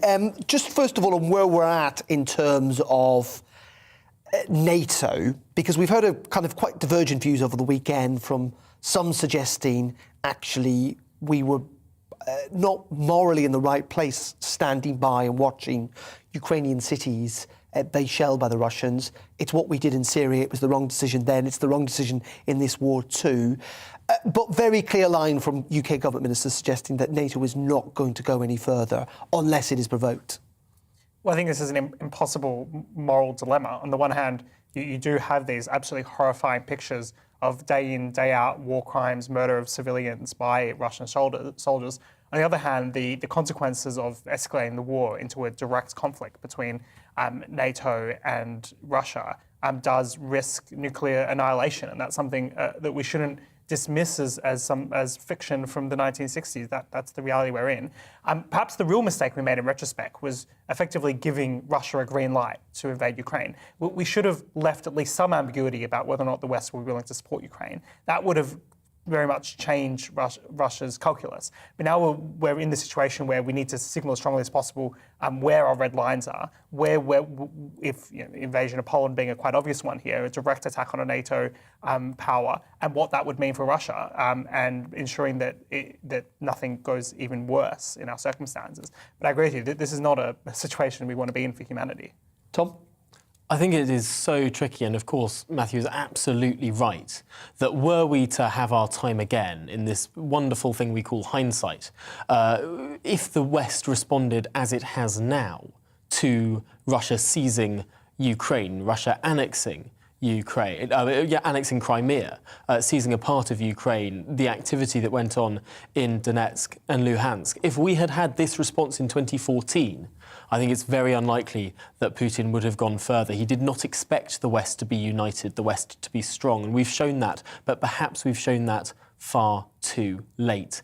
And there are so many what-ifs. What if the United Kingdom and other NATO countries had not only trained Ukraine troops, but had British troops within Ukraine helping at the time at which we expected an invasion? Then it would be Putin being the aggressor against a NATO state. Would he have risked that? Or at least against NATO troops within a neutral state? Would he have risked that? Big, big questions. But of course, they're all in the past now. And we've made some pretty clear lines in the sand that it would almost weaken our position to change. We've said that this is a fight that Ukraine has to make for itself. We'll support them. We'll support them with lethal defensive aid. We won't support them with lethal offensive aid. Wherever that line is drawn, apparently it's the line between anti-tank missiles and aeroplanes, but we've clearly drawn that line somewhere. The question is, how much have we dug ourselves into a hole here? If we were to supply an aeroplane now, would the Russians be able to go back on our past words and say, well, this would provoke war. Now, clearly, you're doing this and this is a provocation. To some extent, the West might have dug itself into a little bit of a hole here, and we're in a very precarious situation. What about Russia itself in many ways, Matthew? When we talk about Ukrainian refugees, there's actually, I think, 200,000, according to one estimate, Russians, young Russians, barely educated, who have left in the last couple of weeks, given, I think, probably fear of conscription, but also where the economy is heading. You were listening to Colonel Richard Kemp with you a little bit earlier, who was suggesting that he thinks it is still now possible that Putin will bank what he has gained and not properly attack the capital simply because it would be too bloody for him. Well, indeed, and even if he were to somehow attack the capital, say carpet bomb it, then what? You've got, from what we've seen in places where Russia is occupying, there's huge amounts of Ukrainian opposition to the soldiers, people who are protesting in front of Russian military men with very big guns pointed at them. And the fact is that it's going to be an almost impossible country. And if we can learn anything from Afghanistan, it's very hard, even when you do have a level of domestic support to occupy. There's almost no domestic support in much of Ukraine.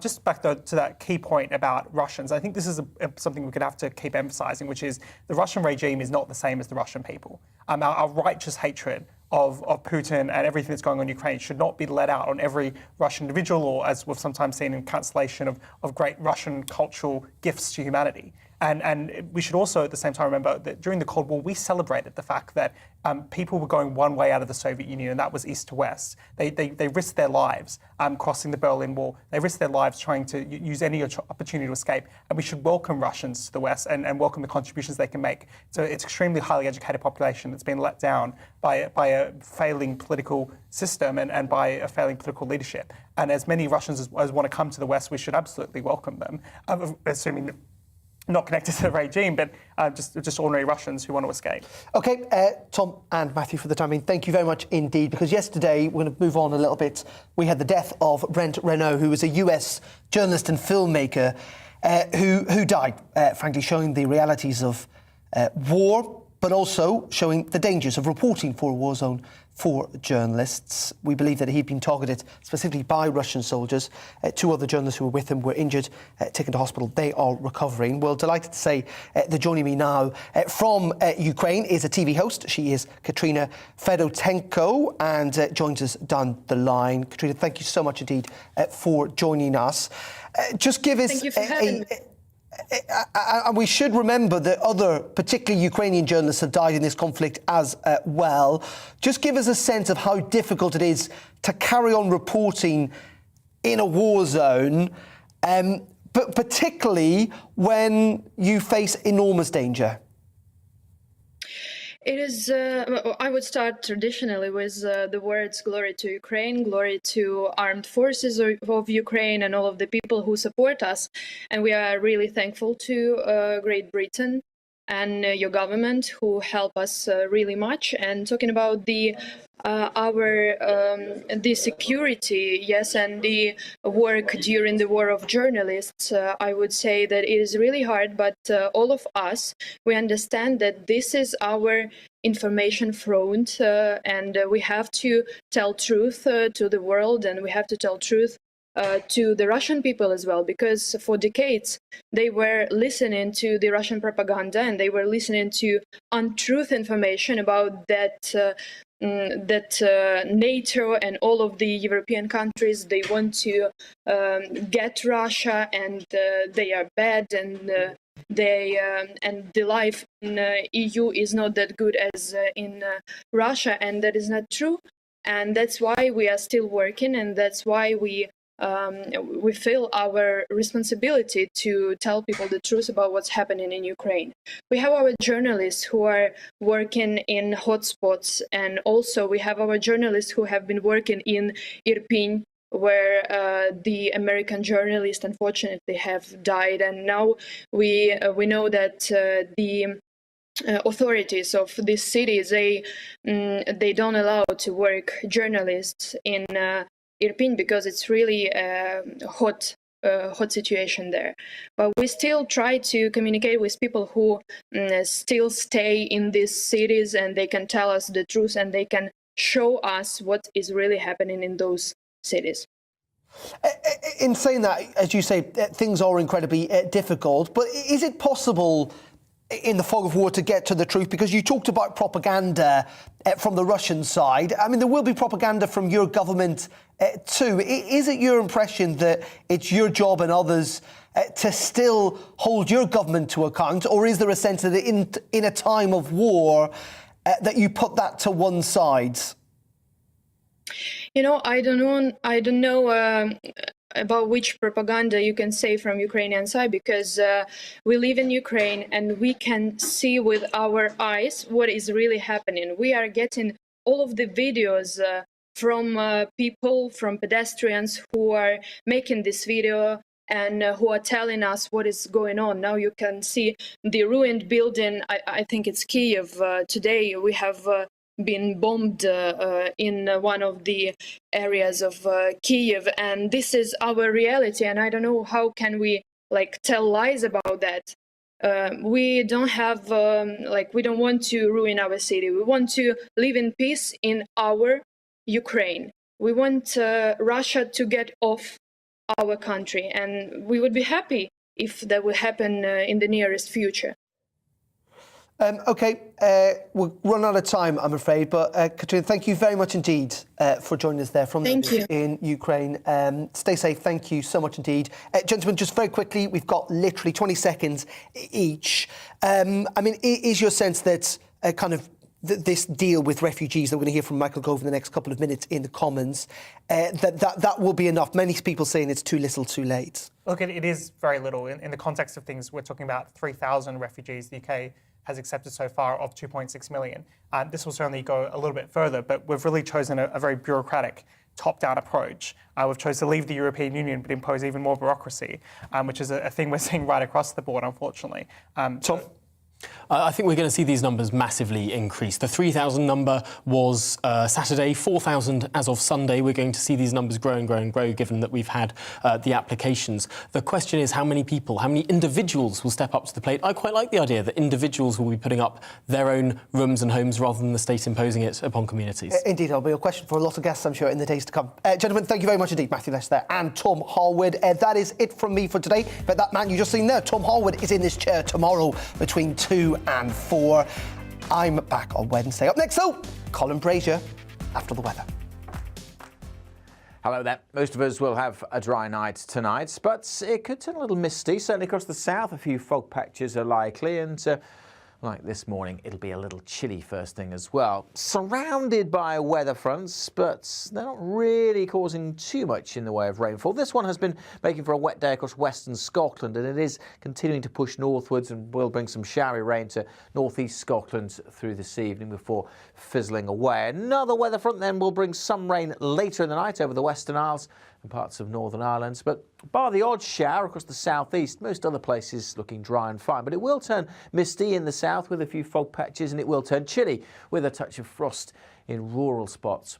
So a fresh start to Tuesday, but generally quite a sunny one, certainly for England and Wales. There will be a few thick fog patches which could linger through the morning rush hour before they eventually disappear. And we will see increasing cloud across Scotland and Northern Ireland. Some rain just pushing into the west of Northern Ireland, across the Highlands, the Western Isles and the Northern Isles. But otherwise it's dry. Temperatures 9 or 10 across Scotland, Northern Ireland. But look at these numbers for England and Wales and the sunshine. 13, 14 in Birmingham, 15, possibly 16 in London.